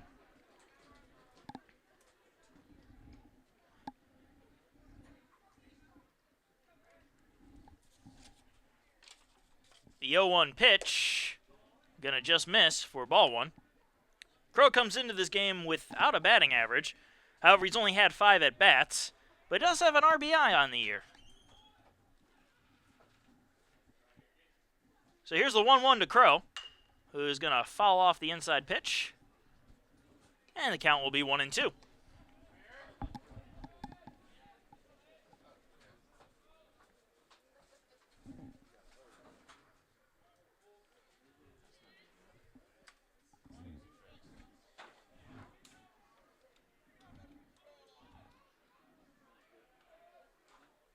Here's the 1-2. Sliced foul. And that'll keep the count at 1-2.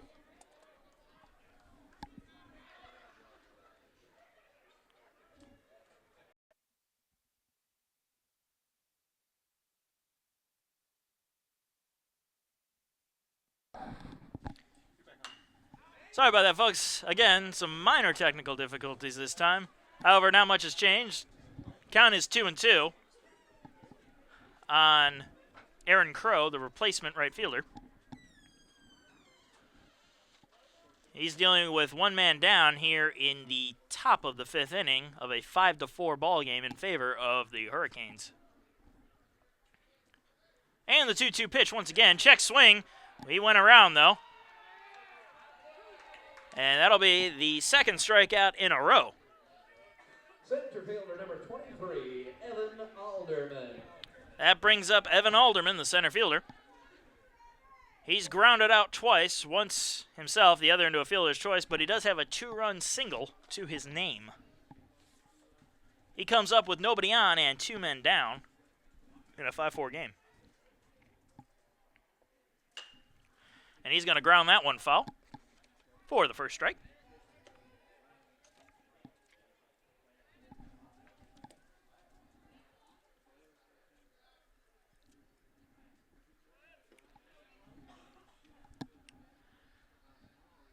The 0-1 pitch. Show a bunt there. However, he pulled it back just in time, and the count will be 1-1.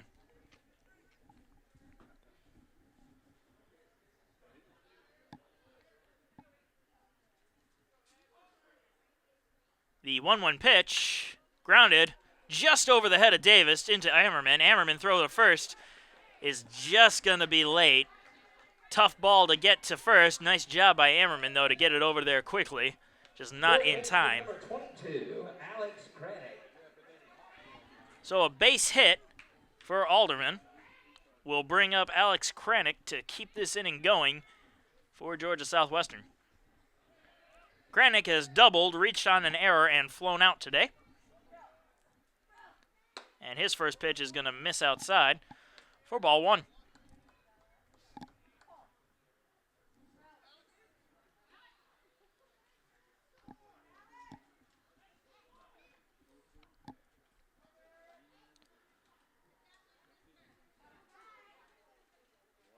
Here's the 1-0 pitch in the dirt and pass showing.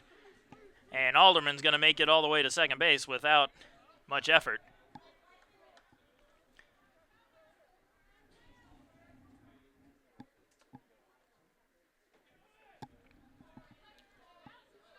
So 2 balls, no strikes, 2 men down, and now a runner on second after the wild pitch.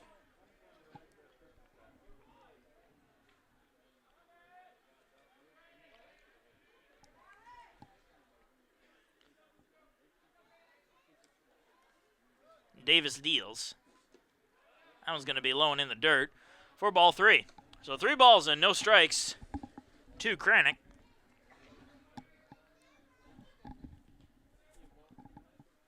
Kranick earlier in the game had a beautiful play at third base to steal a hit away from the Pacers. That pitch is going to be in there for call strike 1.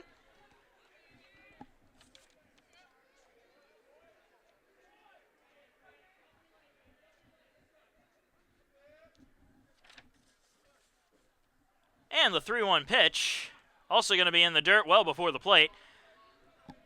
And Kranick will take his base on balls.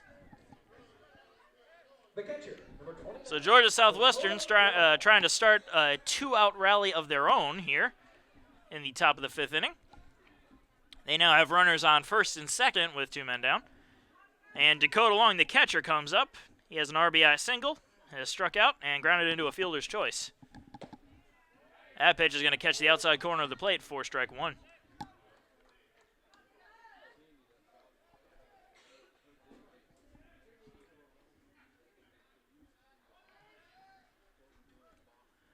And the 0-1 pitch.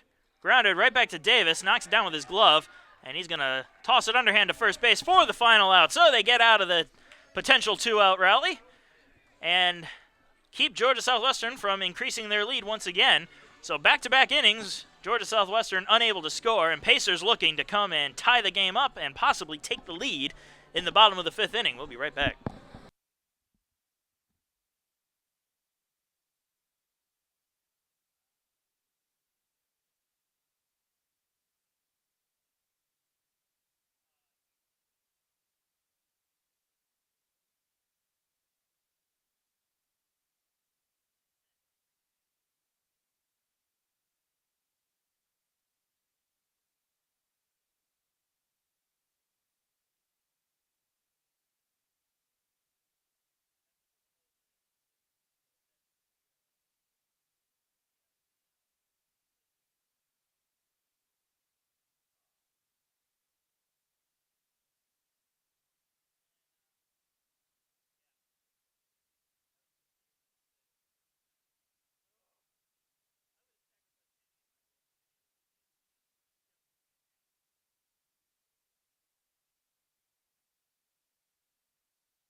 Welcome back, folks. Pacers trail 5-4 here in the bottom of the 5th inning, and Max Schoen steps up to the plate for the Pacers.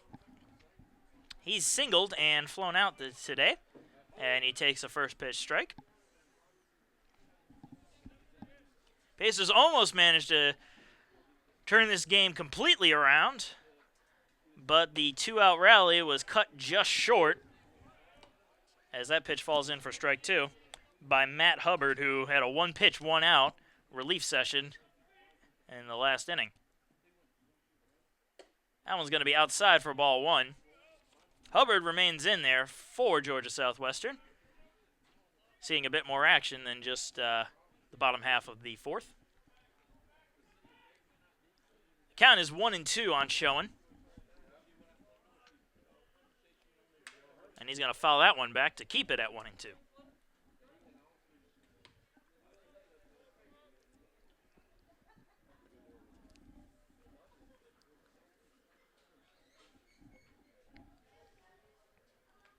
And the 1-2 pitch in the dirt for ball 2, evening up the count. Georgia Southwestern has 5 runs on 10 hits and no errors, while the Pacers have 4 runs on 5 hits and 3 errors. However, all 4 of those runs come off of home run balls. And they're going to look to try to keep that going here in the form of Max Schoen. And he's facing a 2-2 pitch, and he's going to swing and miss at that one to strike out. Third baseman number 17, John Banks. That brings up John Banks. Banks has walked today and flown out, and on that walk, he came around to score. He comes up with nobody on and 1 out. And he's going to ground that one back to the mound. The throw to first is in time for the 2nd out.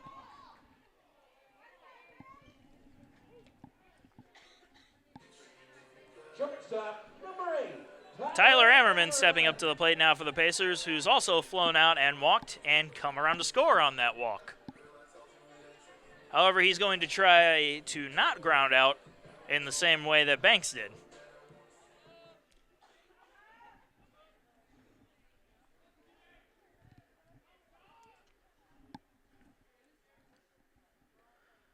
And the pitch.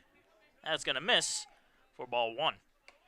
Ammerman has nobody on and 2 men out here in the bottom of the 5th inning. His team trailing only by 1. And here's the 1-0 pitch. That's going to find the strike zone to even the count up at 1-1.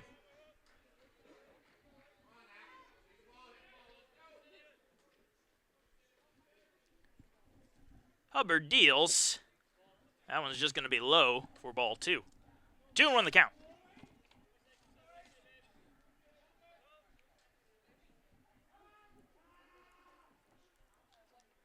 And the 2-1 pitch is going to miss outside for ball 3.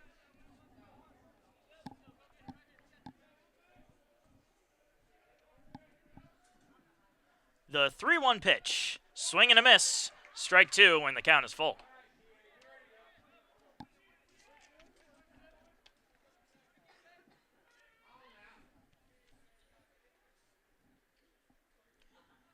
And the 3-2 pitch, inside for ball 4, and Ammerman walks.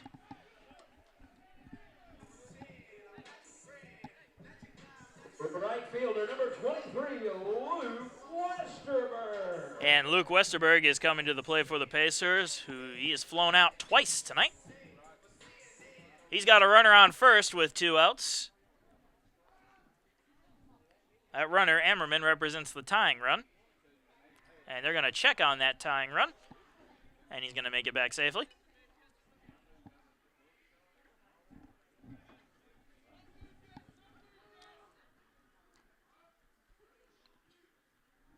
Westerberg still waiting for his first pitch, and here it comes. And it's going to catch the outside part of the plate for a strike.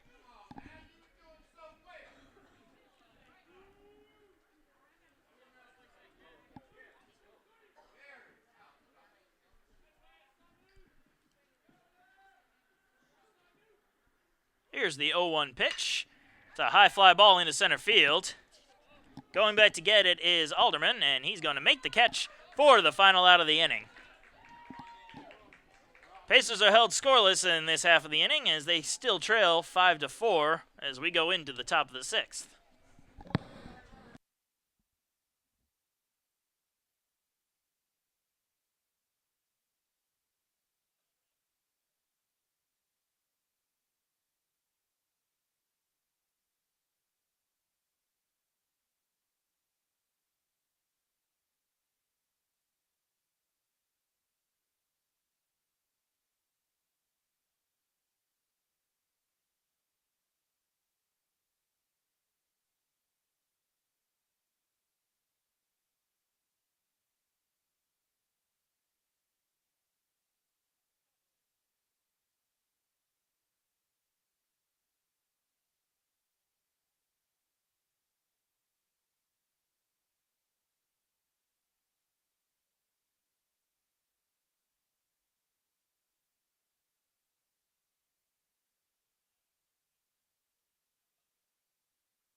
Welcome back, folks. We're in the top of the 6th inning. Pacers trailing 5-4 as that ball is grounded to third, and it's just going to go foul.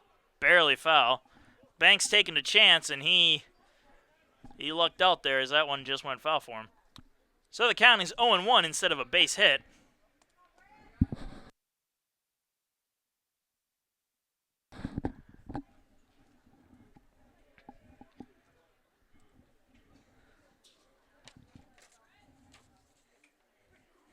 Up at the plate for Georgia Southwestern is Brett Burgess.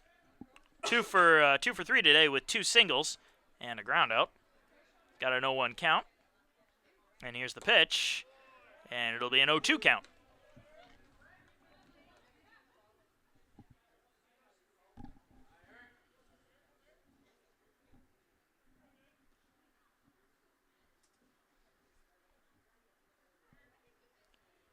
And the 0-2 pitch from Davis is going to be low for a ball. 1-2 the count.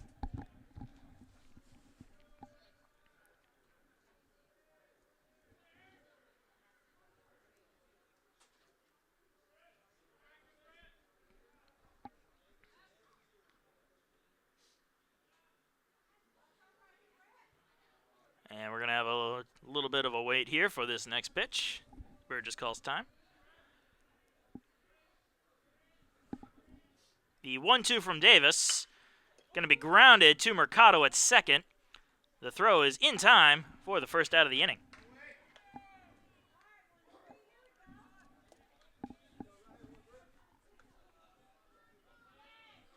Designated hitter, number 13, Nick Fonseca. Nick Fonseca comes up. He's the DH today for Georgia Southwestern. Fonseca struck out twice, reached on an error, and scored a run. And his check swing is not going to check in time, as that one's strike 1.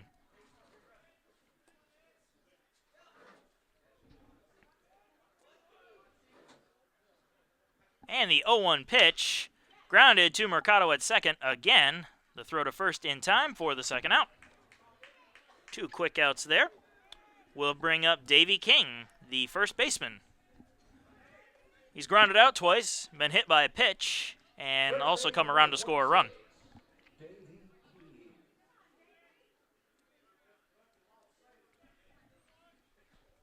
He comes up with nobody on and 2 outs here in the top of the 6th inning. And the first pitch is in there for a strike. His team leading 5-4. And Davis is trying to just keep it at that, give his offense a little bit of a chance to come back here. And King's going to swing at a pitch that was well outside there. And the count is now going to be 0-2.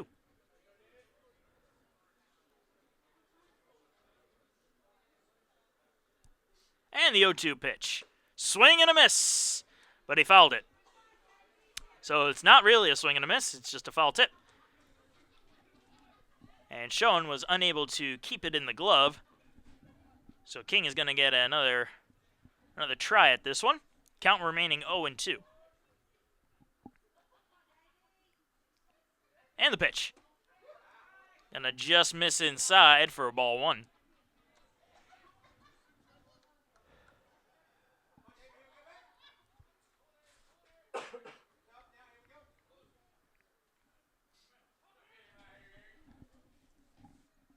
The 1-2 from Davis. Check swing, did he go? Yes, he did, and that'll be the strikeout that Davis was looking for. So a 1-2-3 inning for the Pacers today. That's their first of the evening. And they're going into the bottom of the sixth inning, still trailing 5-4.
Welcome back, folks. We're in the bottom of the sixth inning. Pacers trailing 5-4, and the only reason it's 5-4 is because of the man at the plate right now, Mitchell Price, whose 3-run home run in the fourth inning gave the Pacers a bit more of a chance to turn this game around. He bunts the first pitch foul. Other than that 3-run home run, Price has grounded out, although he had that one stolen from him by Kranick at third base. Counts 0-1 to Price right now. And here's the 0-1 pitch. Manages to pull that bunt back. They appeal to the field ump, who says he also pulled it back. So the count's 1-1.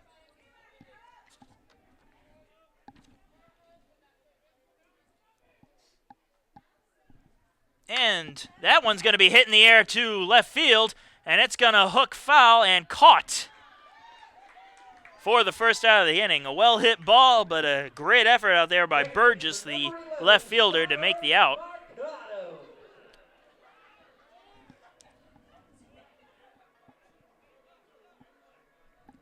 That'll bring up the top of the order for the Pacers in Skylar Mercado, who's walked, doubled, and flown out today. And the first pitch to Mercado is going to miss for ball one.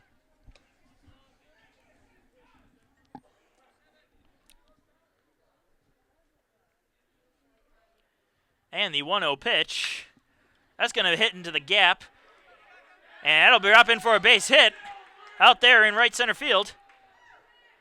And Mercado will get a stand-up double.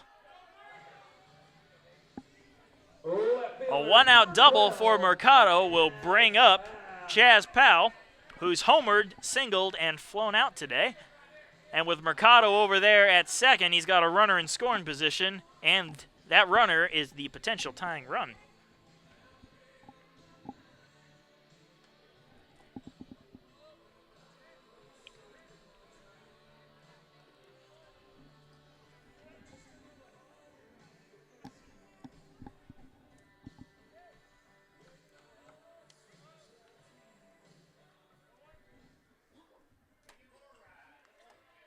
So with one man down and a runner on second, Chas Powell digs in.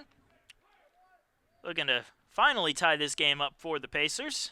And it's a golden opportunity to do so, as that first pitch misses for ball one.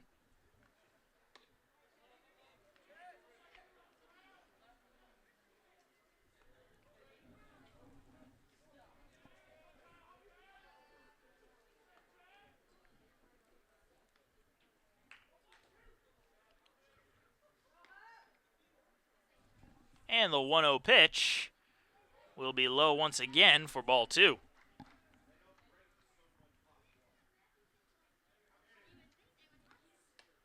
2 balls, no strikes, 1 man out and 1 man on for Chas Powell. His team is trailing only 5-4 here in the bottom of the 6th inning.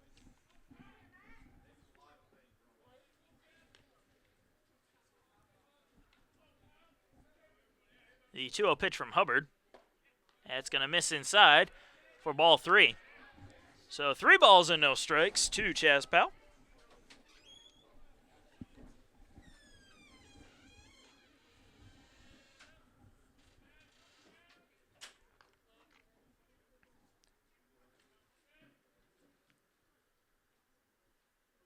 And here's the 3-0 pitch. That's going to be drilled deep, but foul in left field. Pacer batters are getting some great contact on these pitches. However, they just can't seem to straighten them out enough. If they manage to do that, they're going to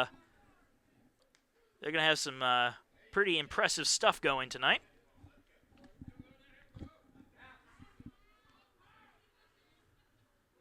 But instead of a possible home run, that's going to make the count 3-1. And here's the pitch. That's going to miss high for ball 4. And Powell will trot on down to first base. First baseman number 32, Brian Pereira. So Brian Pereira comes up.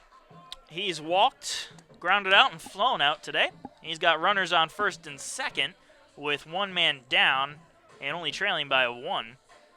Pereira's also made some good contact today. However, he as well has been unable to straighten it out. And we're going to have a little meeting on the mound here. We'll see what Georgia Southwestern wants to do.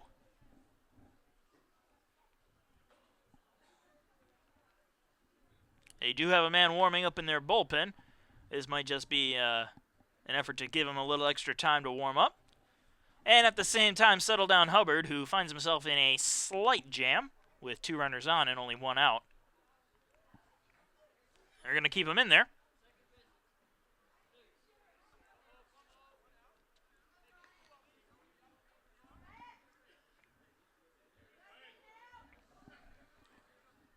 Once again, the first baseman, number 32, Brian Pereira. And Pereira is set to dig in for his at-bat. Once again, Pereira has grounded out in the first, flown out in the third, and walked in the fourth. And with 2 men on, he's got a chance to do something here for the Pacer offense.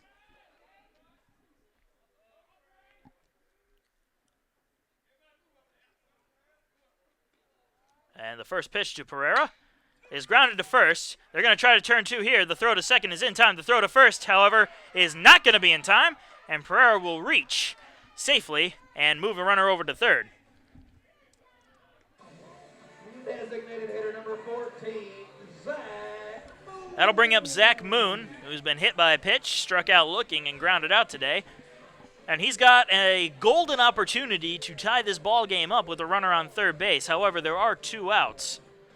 He also has a runner over at first as Pereira managed to sprint his way down there and beat out the throw on the double play ball. So in a way, the Pacers are getting an extra out this inning.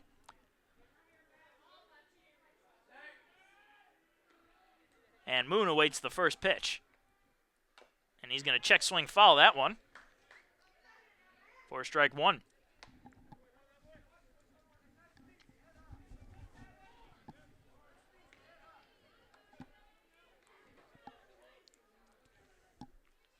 Moon obviously presents a threat. He came into this game batting .412. And right after him is Max Schoen, the catcher, who came into this game batting .523 as he grounds that one foul for strike 2.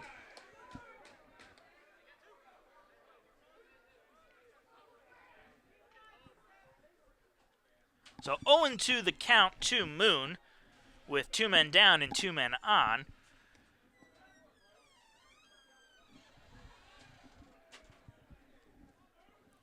And the 0-2 pitch, it's going to be outside trying to get him to chase. And the count is now 1-2.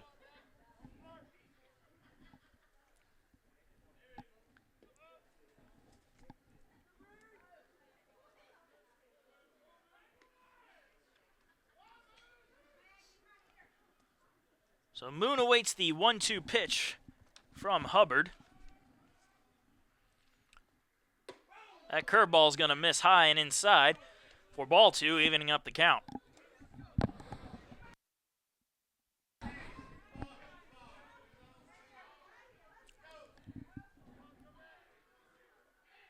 Two balls, 2 strikes, 2 out and 2 on as the Pacers trail by 1 here in the bottom of the 6th inning. And they're going to check on Pereira over at first, who makes it back safely.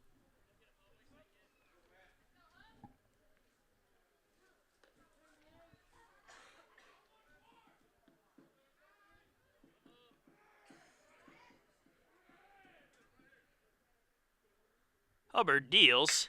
That's going to be grounded towards short, and it's going to get past the shortstop, and the Pacers are going to tie this ball game by the base hit by Zach Moon.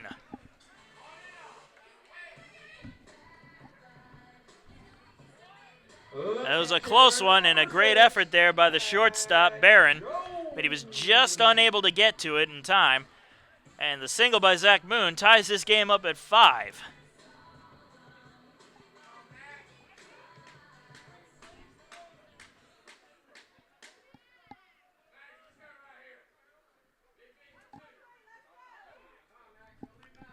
Max Schoen stepping up to the plate for the Pacers, who's singled, struck out, and flown out today. He's got 2 men on and 2 outs here.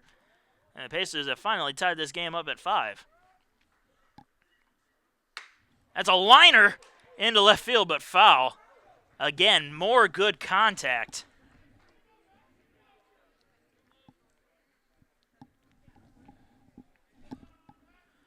Count is 0-1 to Schoen, who has had a pretty impressive game defensively. He's definitely saved a couple of runs today and allowed the Pacers to tie this game up. And he's looking to possibly give the Pacers the lead with this at-bat. The 0-1 pitch, just going to miss for ball 1, evening the count up.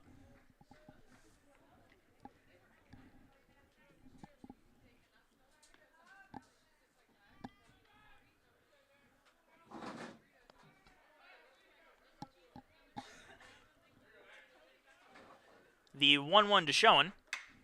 Another well-hit ball, but sent flying foul.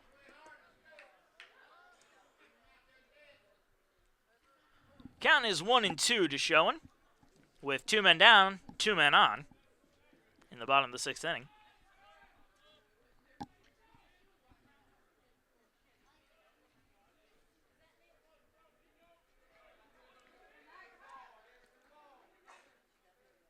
And the 1-2 pitch going to be fouled off again, and we're going to redo that one.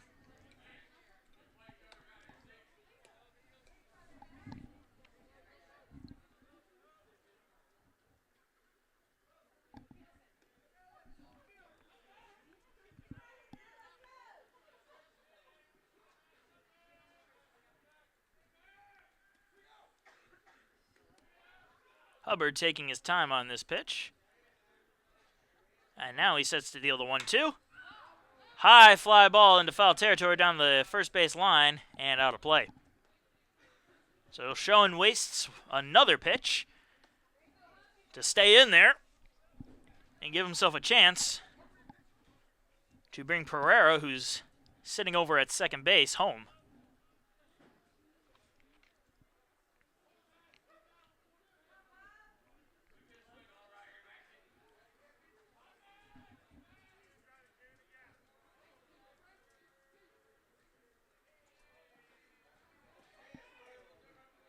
Once again, the 1-2 to Schoen.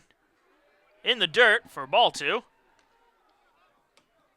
And Pereira hustling back to second, but no plays were made. But the count is even at 2-2. 2 balls, 2 strikes, and 2 outs with 2 men on.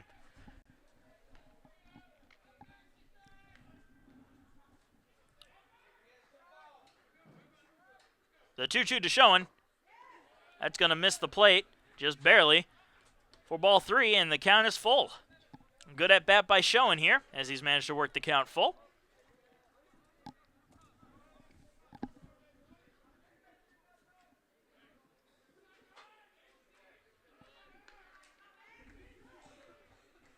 He's got Pereira at second and Moon at first. And here's the 3-2. And he's going to swing and miss at that one for strike 3. But the Pacers managed to tie this ball game up on the RBI single by Zach Moon. And so we're going into the 7th inning with a tie game at 5. We'll be right back.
Welcome back, folks. We're in the top of the 7th inning of a tie ball game at 5 apiece.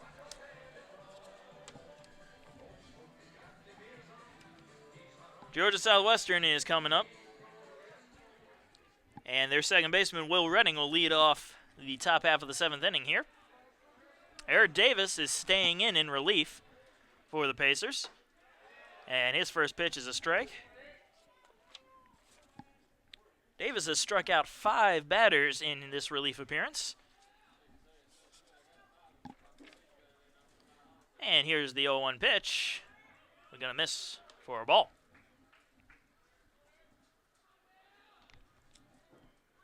Pacers have managed to battle back from a 5-1 deficit thanks to the 3-run home run by Mitchell Price, and in the last inning, the RBI single by Zach Moon. That one's grounded up the middle. And that's going to go into center field for a base hit. So the leadoff man is aboard for Georgia Southwestern. And that'll bring up Zach Barron, the shortstop. 2 singles, one of which was an RBI single. A run scored and a strikeout is what he's done today. Number 3 is Zach Barron. He's got a man on first with nobody out. And he'll be looking to break this tie once again for the Hurricanes. Check on the runner over there at first. And Davis is kind of towing the line there with that pickoff move. He almost steps towards the plate. He's better be careful, otherwise he might get called for a balk. And the first pitch to the plate is in there for a call strike.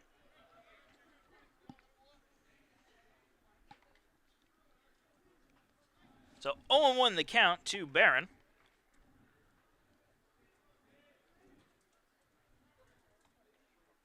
And here's the 0-1. Swing and a miss on a high fastball. That'll make the count 0-2.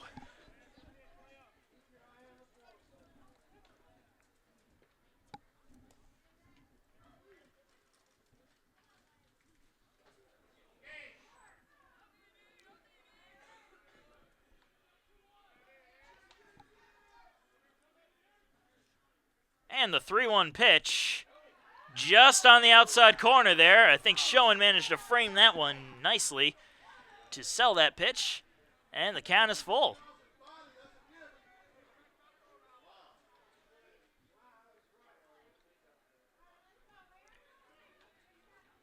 So 3-2 the count to Crow, and that one's going to get in there for strike 3. Crow down looking. His second strikeout today, and the 7th strikeout for the Pacers.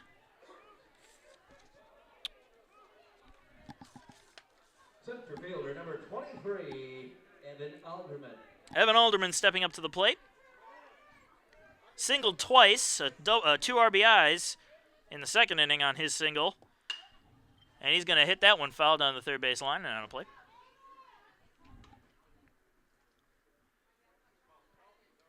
An RBI, 2 RBI single in the second, and a single back in the 5th inning with a ground out and a fielder's choice amongst that number. He's got a man on first with 2 men down and an 0-1 count. They're going to appeal to the field ump, who says he did not go, and the count is going to be even at 1-1.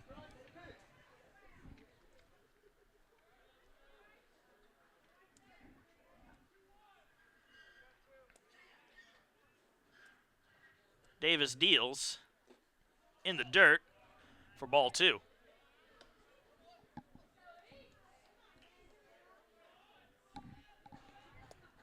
So 2-1 the count to Alderman. He's got a man on first with 2 men down. And here's the pitch. Swing and a miss for strike 2. Evens up the count at 2-2.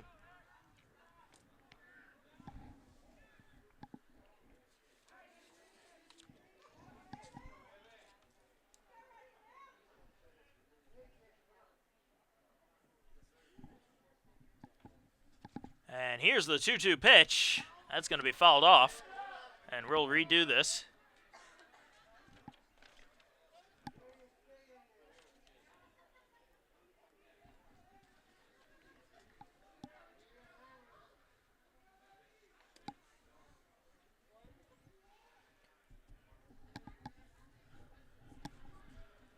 So we'll redo this 2-2 pitch. And Davis will step off the mound to postpone that pitch.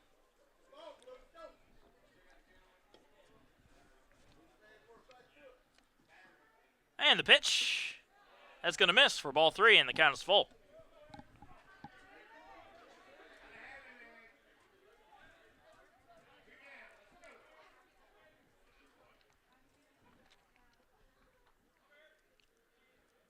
And the 3-2 pitch. That one's also going to miss. And Alderman will take his base on balls. So a 2-out walk will extend this top of the 7th inning.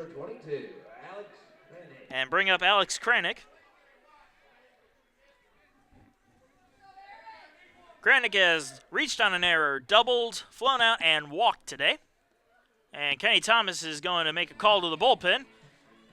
But a very nice outing by Eric Davis, who came in a tough situation, only gave up 2 runs, and has managed 7 strikeouts in his relief appearance, and leaves 2 men on with 2 outs here in the top of the 7th inning. We'll be right back.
And we're back.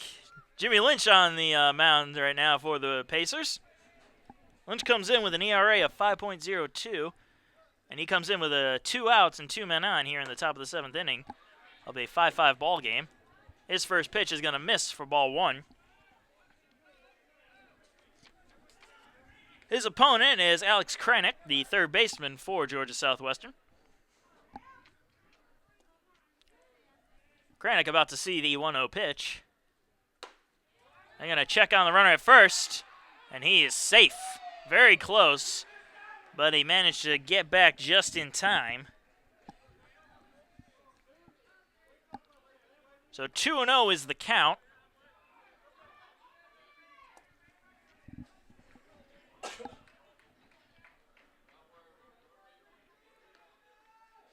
Lynch deals. Fly ball into the gap in right center field. That's going to drop in for a base hit. 1 run is going to score. They're waving the other run around. And that's going to be a 2 RBI double for Alex Kranick. And that'll give Georgia Southwestern the lead once again. They now lead the Pacers 7-5.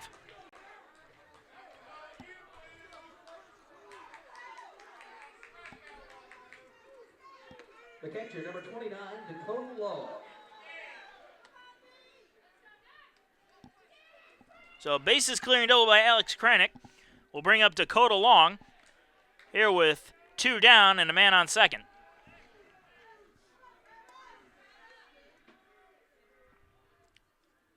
And the pitch. Swing and a miss for strike 1.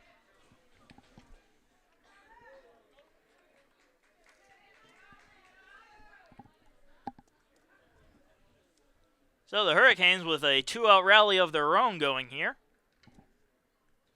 And the pitch, swing and a miss for strike 2.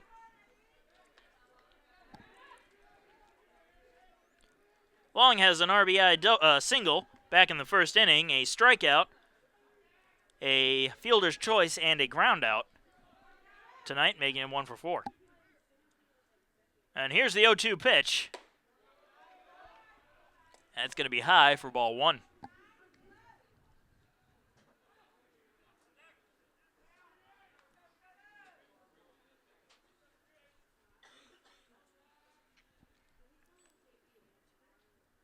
the 1-2 from Lynch coming. That's going to be fouled off, and we'll redo that pitch.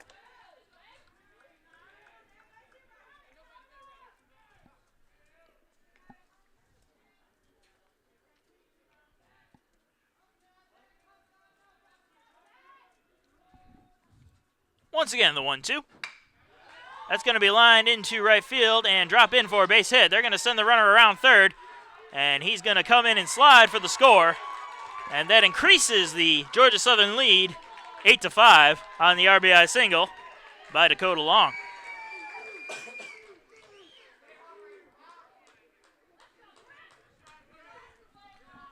So the two-out rally continues as Brett Burgess steps up to the plate.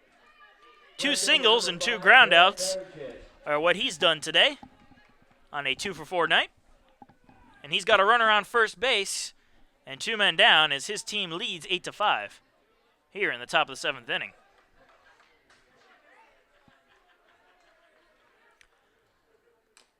That one's going to be fouled off for strike 1.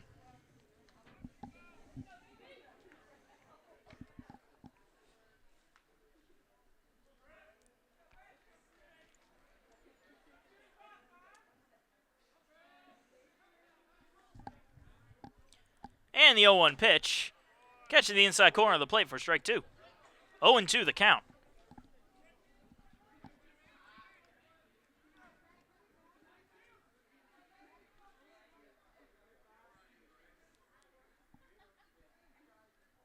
And the 0-2 pitch from Lynch, going to be just a bit low for ball 1.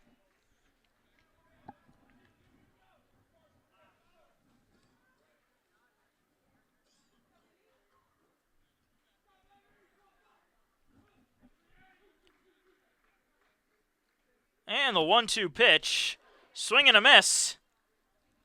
And they'll throw it down to first, 2 in the inning.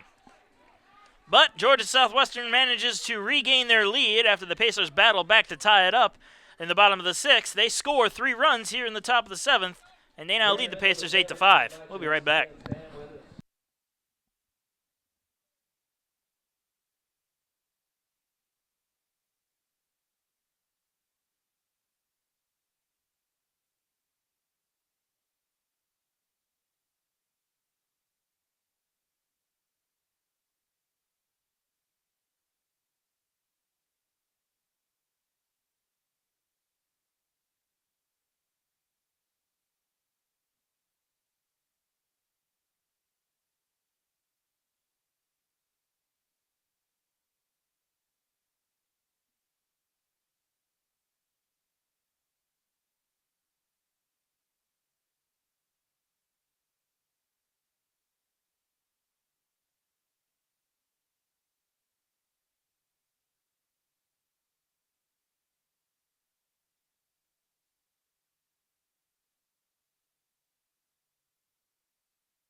Welcome back, folks. We're going into the bottom of the 7th inning.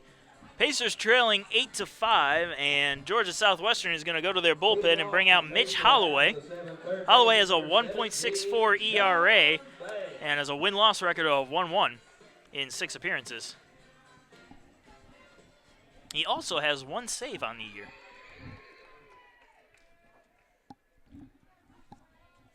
Coming up to bat for the Pacers is John Banks. And here's the first pitch. That's going to miss for ball 1. Banks is 0 for 2 today with a fly out, ground out, and 1 walk, and came around to score on that walk. And here's the 1-0 pitch to Banks. It's going to be in there for call strike, evening the count up at 1-1.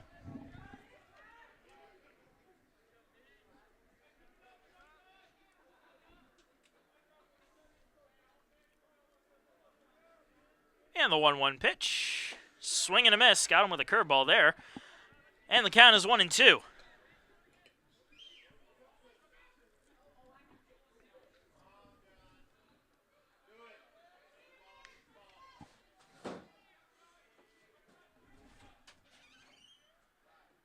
The 1-2 to Banks.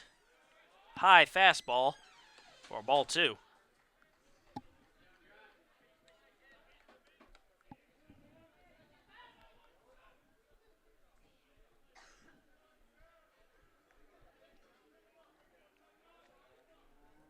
And the 2-2 pitch. Swing and a miss. Got him with a fastball there. And that'll be the first out of the inning as Banks goes down on strikes. Shortstop, number 8, Tyler Ammerman. That brings up Tyler Ammerman, the shortstop. 0 for 1 today with 2 walks, one of which he came around to score on. He's got 1 man down and nobody on. Here in the bottom of the 7th inning as the Pacers trail by 3.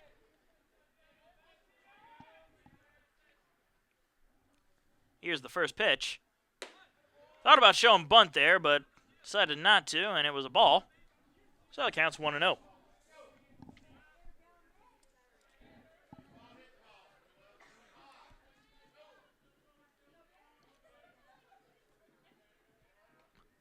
The 1-0 to Banks, not Banks, sorry, Ammerman.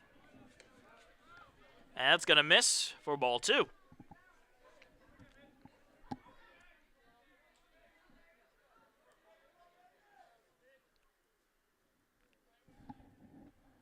And the 2-0 pitch.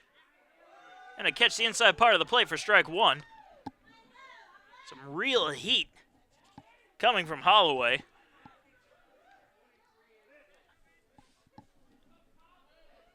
And 2-1 is the count. That's in there for strike 2. Can really hear that ball hitting the glove down there.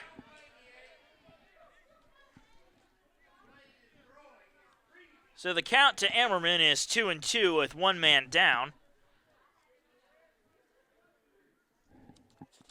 And the pitch. Trying to get him there with an off-speeder. But it's going to be in the dirt and outside for ball 3 and making the count full.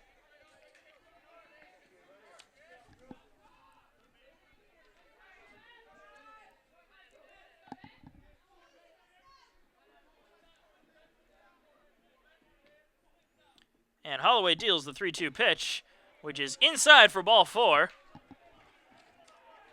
So Ammerman manages to draw a walk. And he'll be on first with 1 man down. And Luke Westerberg coming to the plate.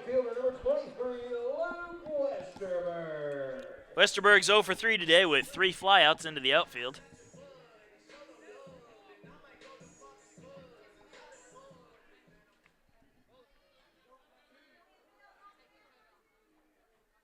Here's the first pitch to Westerberg, and he's going to swing at that one and miss it.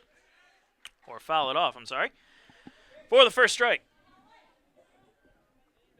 Just caught a little piece of that one. The count is 0-1.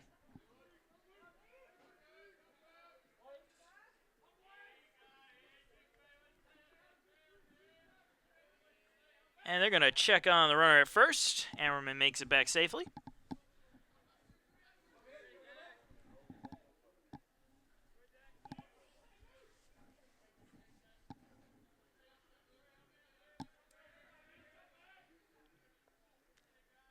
The 0-1 to Westerberg.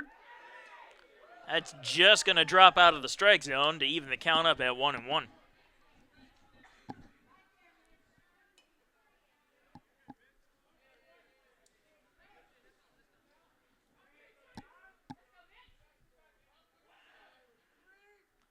And they're going to check on Ammerman at first once again, who will dive back safely.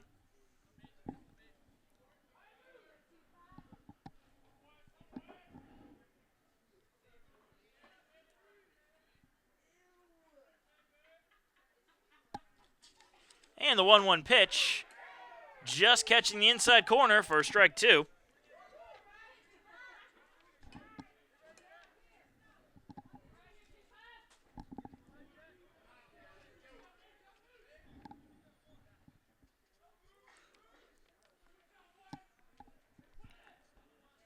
And Holloway's going to check on Ammerman one more time.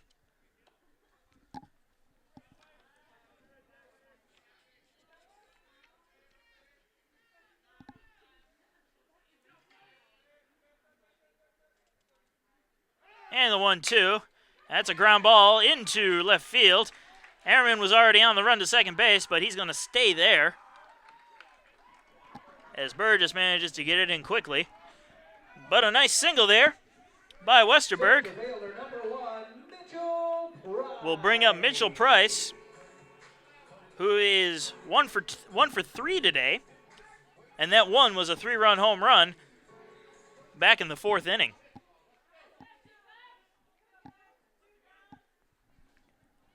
And he's got 2 men on second and first, with 1 man down. Here in the bottom 7th inning, his team trailing by 3.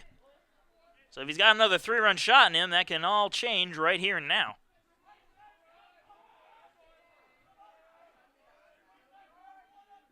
And the first pitch to Price, inside for ball 1.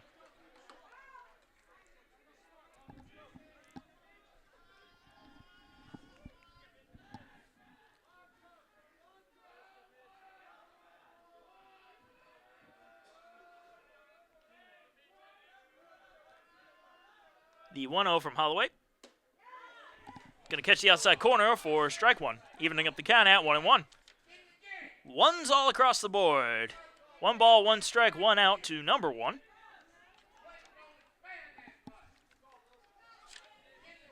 Give us a hit and it'll be a Yahtzee. I think I've already made that joke before.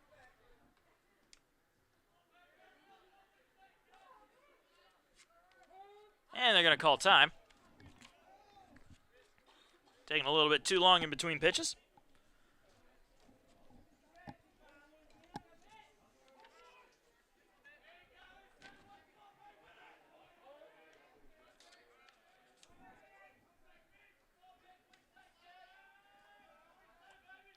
Now the 1-1 pitch. That's going to miss just outside. Very close there, but it's going to be a ball. And the count is now 2-1.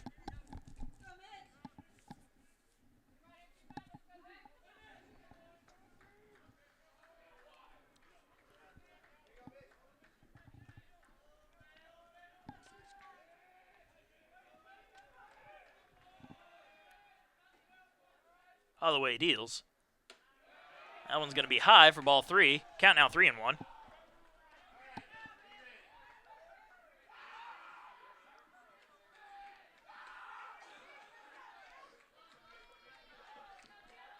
Three balls, 1 strike, 1 out, 2 men on. Price at the plate as his team trails 8-5. And the 3-1 pitch. That's going to be high for ball 4. And Price will make his way down to first, and the bases will be loaded for the second baseman, Skyler Mercado. Second baseman, number 11, Skyler Mercado. Once again, the Pacers with an opportunity to bring this ball game back to a tied point. One swing of the bat can do that, and one swing of the bat can also give them the lead here, as Mercado represents the go-ahead run.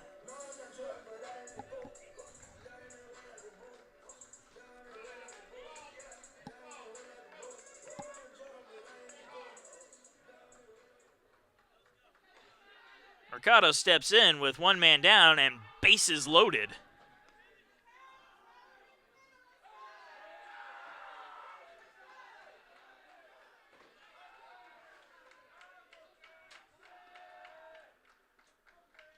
The first pitch to Mercado. Going to fall into the strike zone for strike one.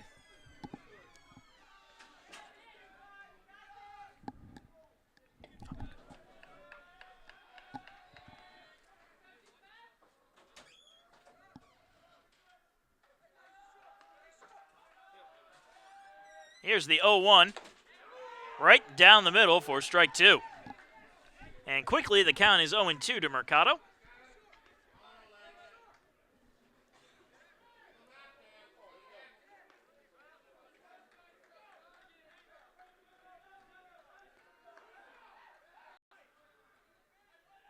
The 0-2 pitch. That's going to just miss the strike zone. That'll make the count 1-2.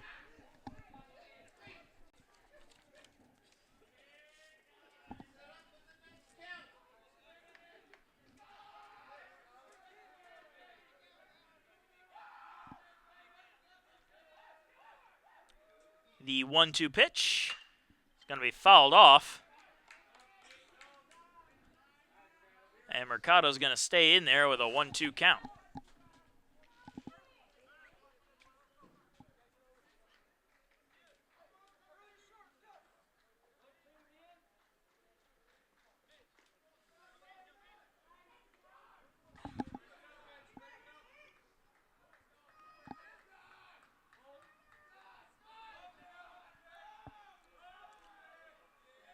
Mercado awaits his pitch. That's going to be high for ball two, evening up the count.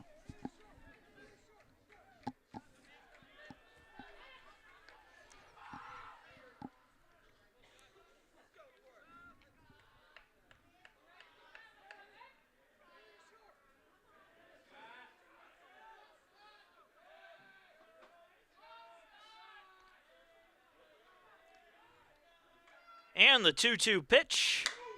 Grounded. Foul down the third base line. Mercado's staying in there, making the pitcher work.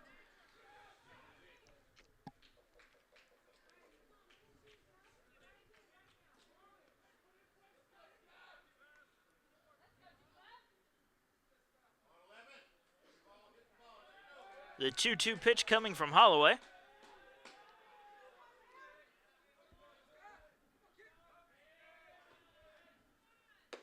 Right down the middle for a call, strike three. So Mercado down on strikes for the second out of the inning.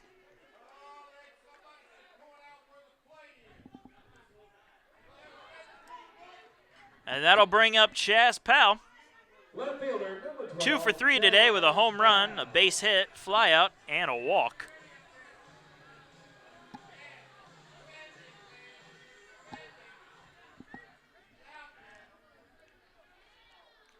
He comes up with 2 men down and the bases loaded.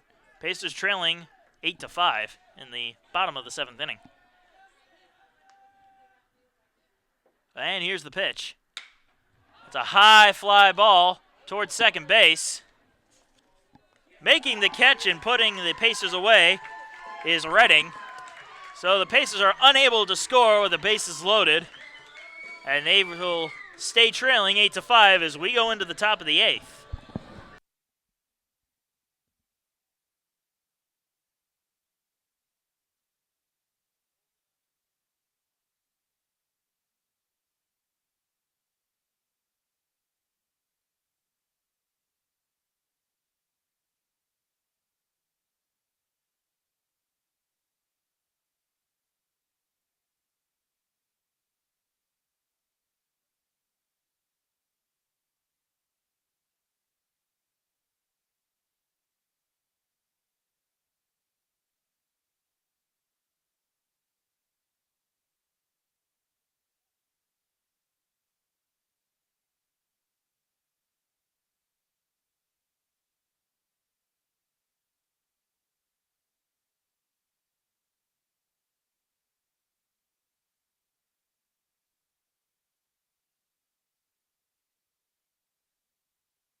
Welcome back, folks.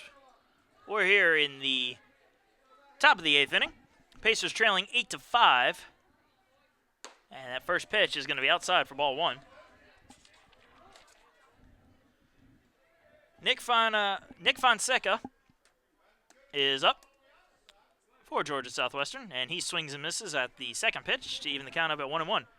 Fonseca is 0 for 4 today, 2 strikeouts, ground out and reaching on an error, but scoring a run on that error. That pitch is in there for strike 2. 1-2 the count.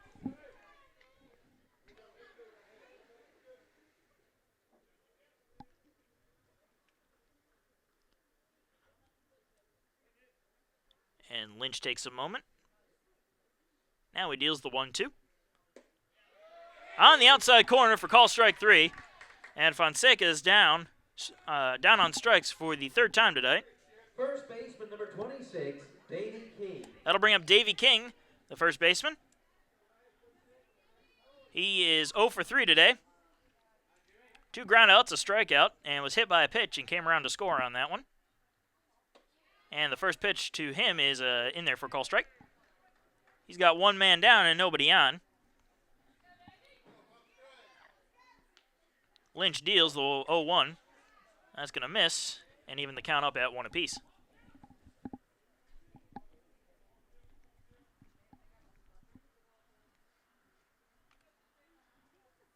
And the 1-1 pitch. That's going to miss as well, and the count is now 2-1.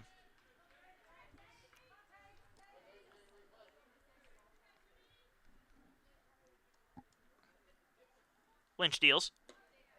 And a miss outside for ball 3, and the count is now 3-1.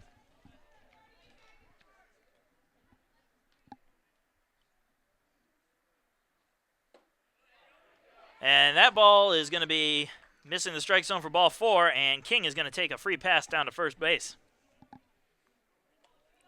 That'll bring up Will Redding. Second baseman number 2, Will Redding. 1 for 3 today. Hit by a pitch and scored. Reached on an error, struck out, and got a base hit and scored. So 2 runs scored for Redding. He's got a man on and a man down here in the top of the 8th inning, as his Hurricanes are winning 8-5. First pitch is going to miss low for ball 1.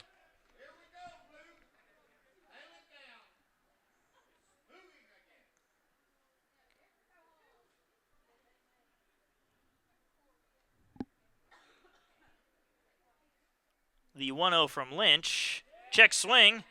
He went around, though, and they're going to throw it down to second, and the ball's going to get by him. Price coming in to back it up. So a stolen base there for King.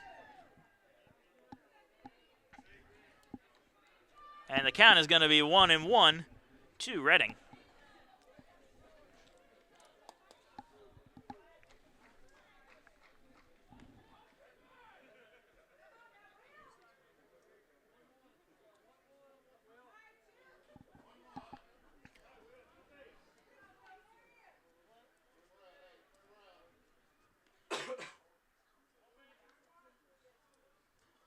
And the 1-1 pitch. That's going to be grounded to Ammerman at short. Throw to first is in time for the second out. And that's going to hold King at second. Shortstop number 3, Zach Barrett. That'll bring up Zach Barron, the shortstop. Singled twice, scored a run, has an RBI, and 2 strikeouts today.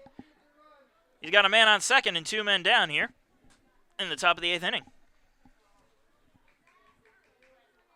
Lynch steps off the mound for a second.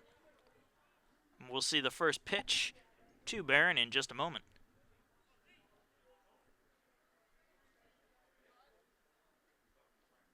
Swing and a miss for strike 1.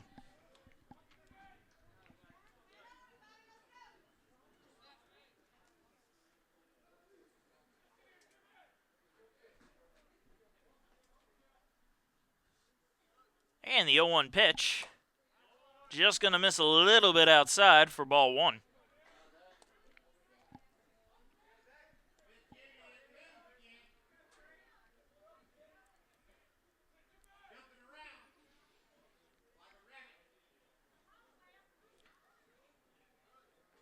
Here's the 1-1. That's going to be grounded to third. The throw to first in time for the final out. So the Pacers managed to avoid any more damage here in the 8th inning, and they come up trying to get this game tied all up again, but they trail 8-5.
Welcome back, folks. We're in the bottom of the 8th inning. Pacers trailing 8-5. Brian Pereira leading off the bottom half of the 8th, trying to tie this game up once again.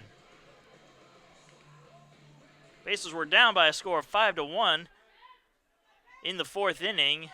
Mitchell Price then hit a 3-run home run to cut the deficit to 1.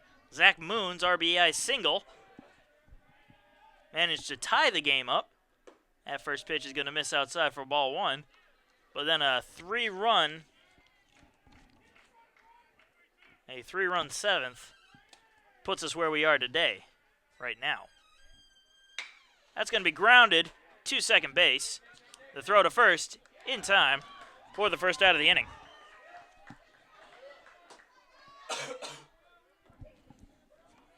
Designated hitter number 14, Zach Moon. Zach Moon coming up to the plate. His RBI in the 6th inning is the only hit that he's managed to produce right now. He has grounded out, struck out, and been hit by a pitch. He has nobody on and 1 man down here. And the first pitch is going to be only slightly outside. By slightly, I mean it's in the back end of the opposite batter's box. But when nobody's on base, you can afford to miss like that. 1-0 the count. That one's going to come inside and just catch the plate for strike 1.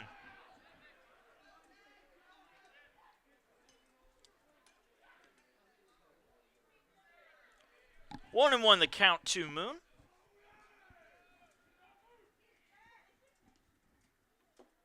That one's going to miss the strike zone just low for ball 2.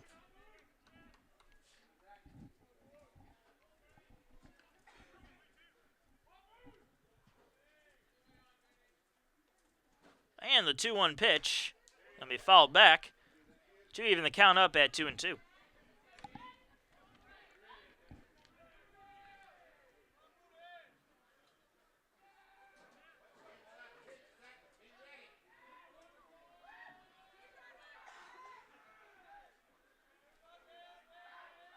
And the 2-2 pitch, swing and a miss, strike 3.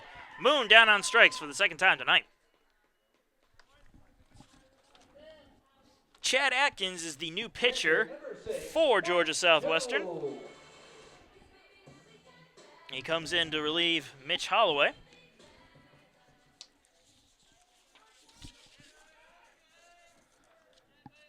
Max showing up at the plate right now.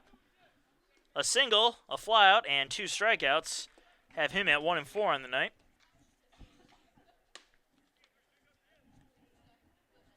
Chad Atkins, the relief pitcher for Georgia Southwestern, has a 5.25 ERA and a 1-0 record in 3 appearances. That's going to be inside on showing for a ball. 2-0 the count with 2 men down and nobody on. Pacers trailing 8-5 here in the bottom of the 8th inning. And Schoen fouls that one off to make the count 2-1.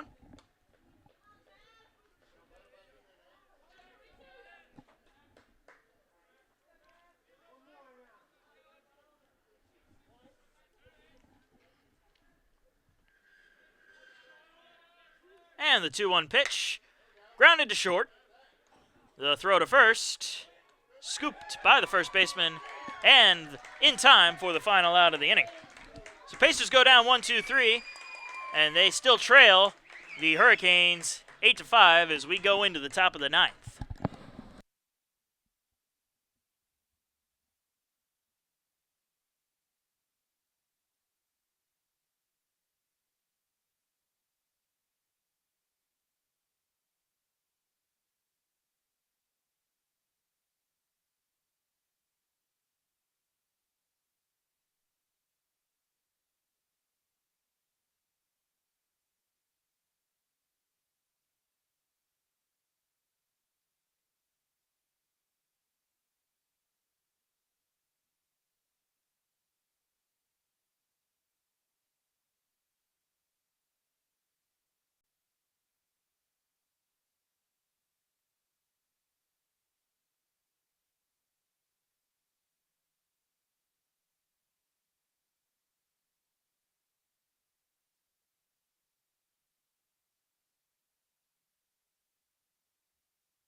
Welcome back, folks. We're in the top of the 9th inning. Georgia Southwestern leads the USC Aiken Pacers 8-5. And we're at with the top of the order in Aaron Crow, who has struck out twice today. And the first pitch he sees is a ball.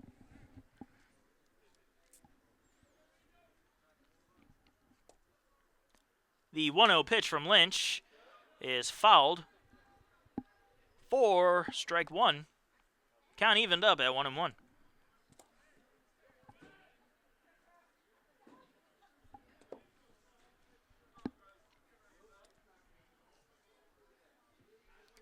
The 1-1 pitch is going to miss outside for ball 2.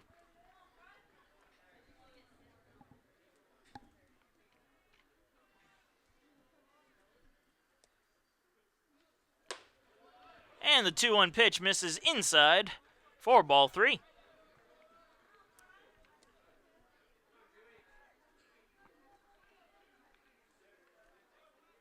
And the 3-1 pitch right down the middle for strike 2 to make the count full.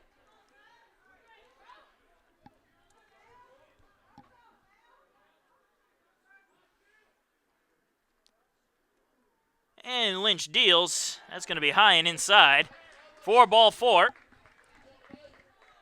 So Crow will take the free pass to first base.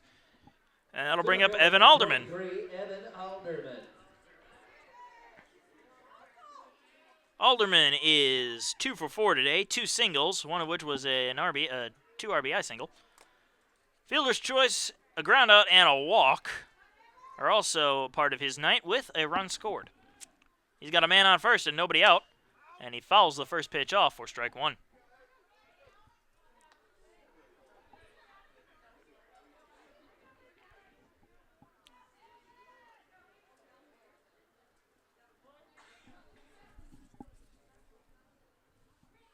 Here's the 0-1 pitch. That's going to miss just outside for ball one.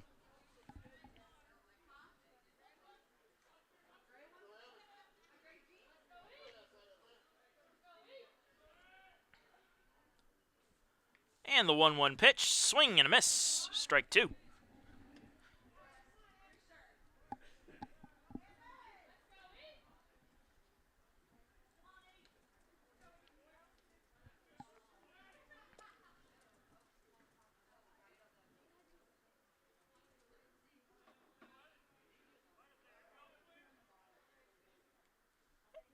And the 1-2 pitch to Alderman. High fly ball into center field. Price camping out under it and making the catch for the first out. Crow makes his way back to first. Third baseman number 22, Alex Reddy. That'll bring up Alex Krennick, the third baseman. 2 for 4 tonight. 2 doubles, one of which was an RBI double. A walk and reaching on an error with 1 fly out. He's got a man on first with 1 out, and he fouls the first pitch off for strike one.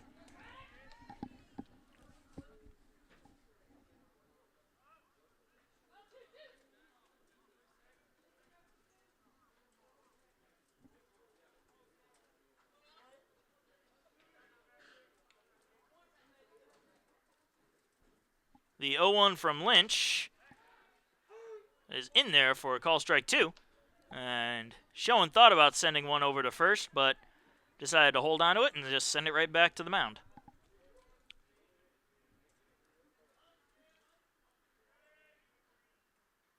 And the 0-2 pitch.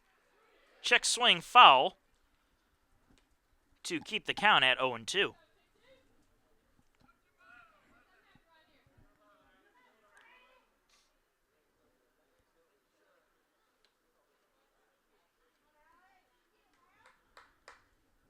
No balls, 2 strikes, 1 out and 1 on in an 8-5 ball game here in the top of the 9th inning.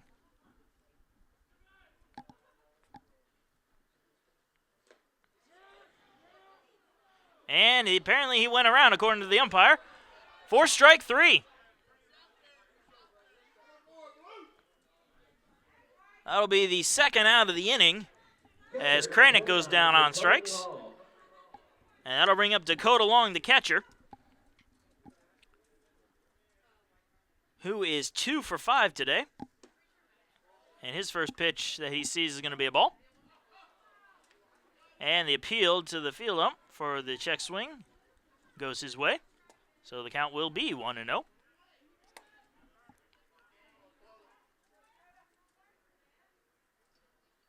Here's the 1-0 pitch. That's going to be fouled off to even the count up at 1-1.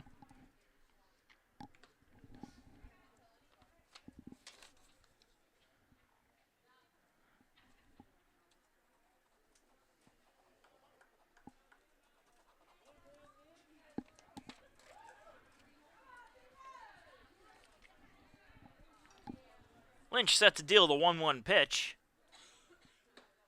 It's going to miss outside for ball 2.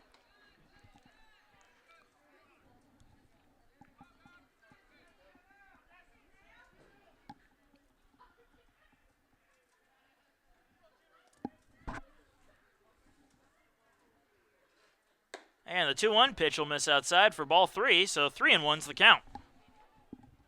3 balls, 1 strike, 2 outs, 1 on. Canes leading 8-5.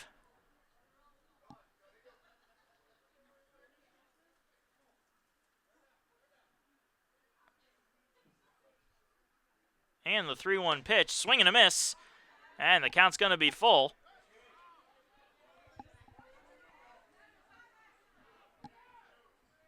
Long has 2 RBIs today. And he looks to add to that with this 3-2 pitch.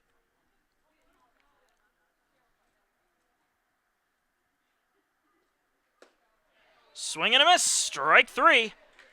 And we're going into the bottom of the 9th inning, the last chance for the Pacers as they trail 8-5.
And we go into the bottom of the 9th inning. Pacers down to their last hopes.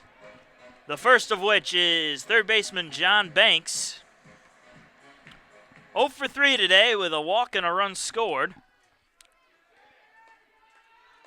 And he hopes to make up these 3 runs that the Pacers need in order to tie this game up and send it into extra innings or win it all here and now with 4. First pitch is going to miss for ball 1.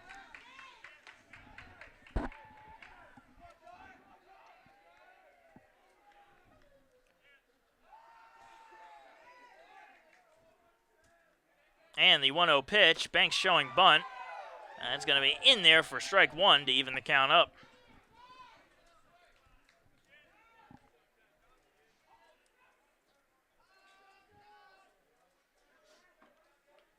The 1-1 pitch can be grounded foul and nearly into the Pacer dugout, but it goes over the building.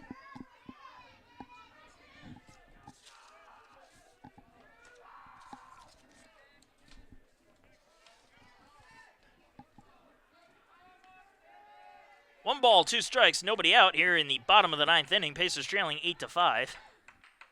And the pitch, grounded to first and past the first baseman into right field.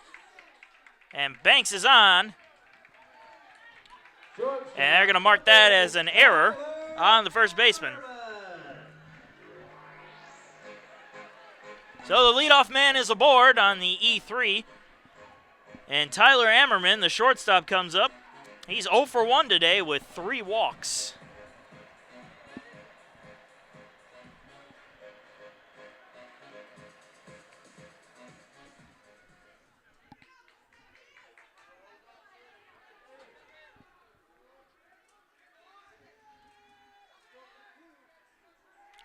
And here's the pitch to Ammerman. That's going to miss for ball 1.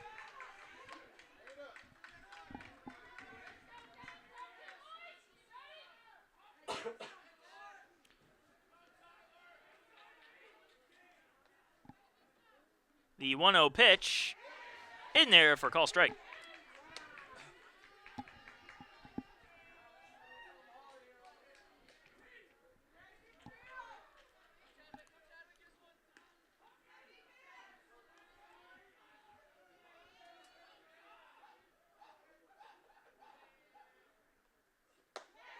And the 1-1 is in there for strike 2.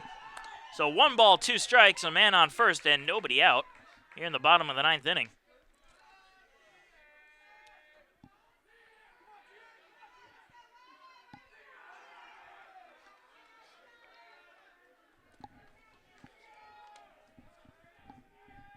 And Atkins deals. High fly ball into shallow right field. Coming on and making the catch is Crope for the first out of the inning. Luke Westerberg coming up to the plate now. He's got one man down and one man on. And he's 1 for 4 on the night with one single.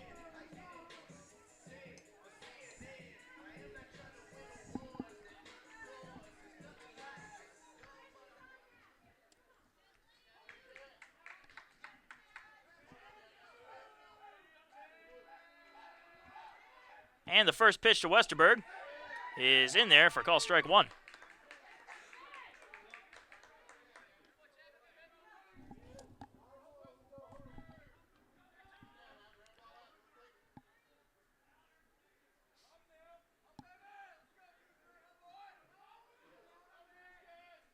And the 0-1 pitch. Right there, same exact spot for strike 2.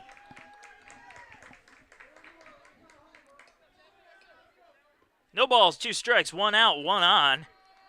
Pacers trailing 8-5 in the bottom of the 9th inning.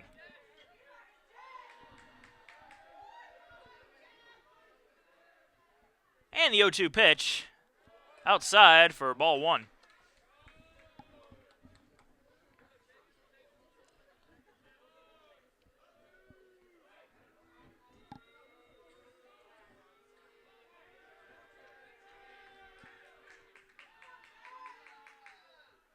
And the 1-2 pitch, grounded to short. They're going to try to turn 2 here. There's 1. The throw to first is in time for the double play. And that'll end it. Pacers fall to the Georgia 5. The Hurricanes score 8 runs on 13 hits, 1 error. Pacers score 5 runs on 8 hits and 3 errors. So the Pacers drop the first game of this 3-game set, but they'll have another chance tomorrow. In fact, they'll have 2 chances tomorrow as they go into a doubleheader with the Hurricanes starting at 1 p.m. We thank you for tuning in and sticking with us through this game, and we hope you'll be back for tomorrow's doubleheader. I'm Marcus Johnson, and thank you for listening.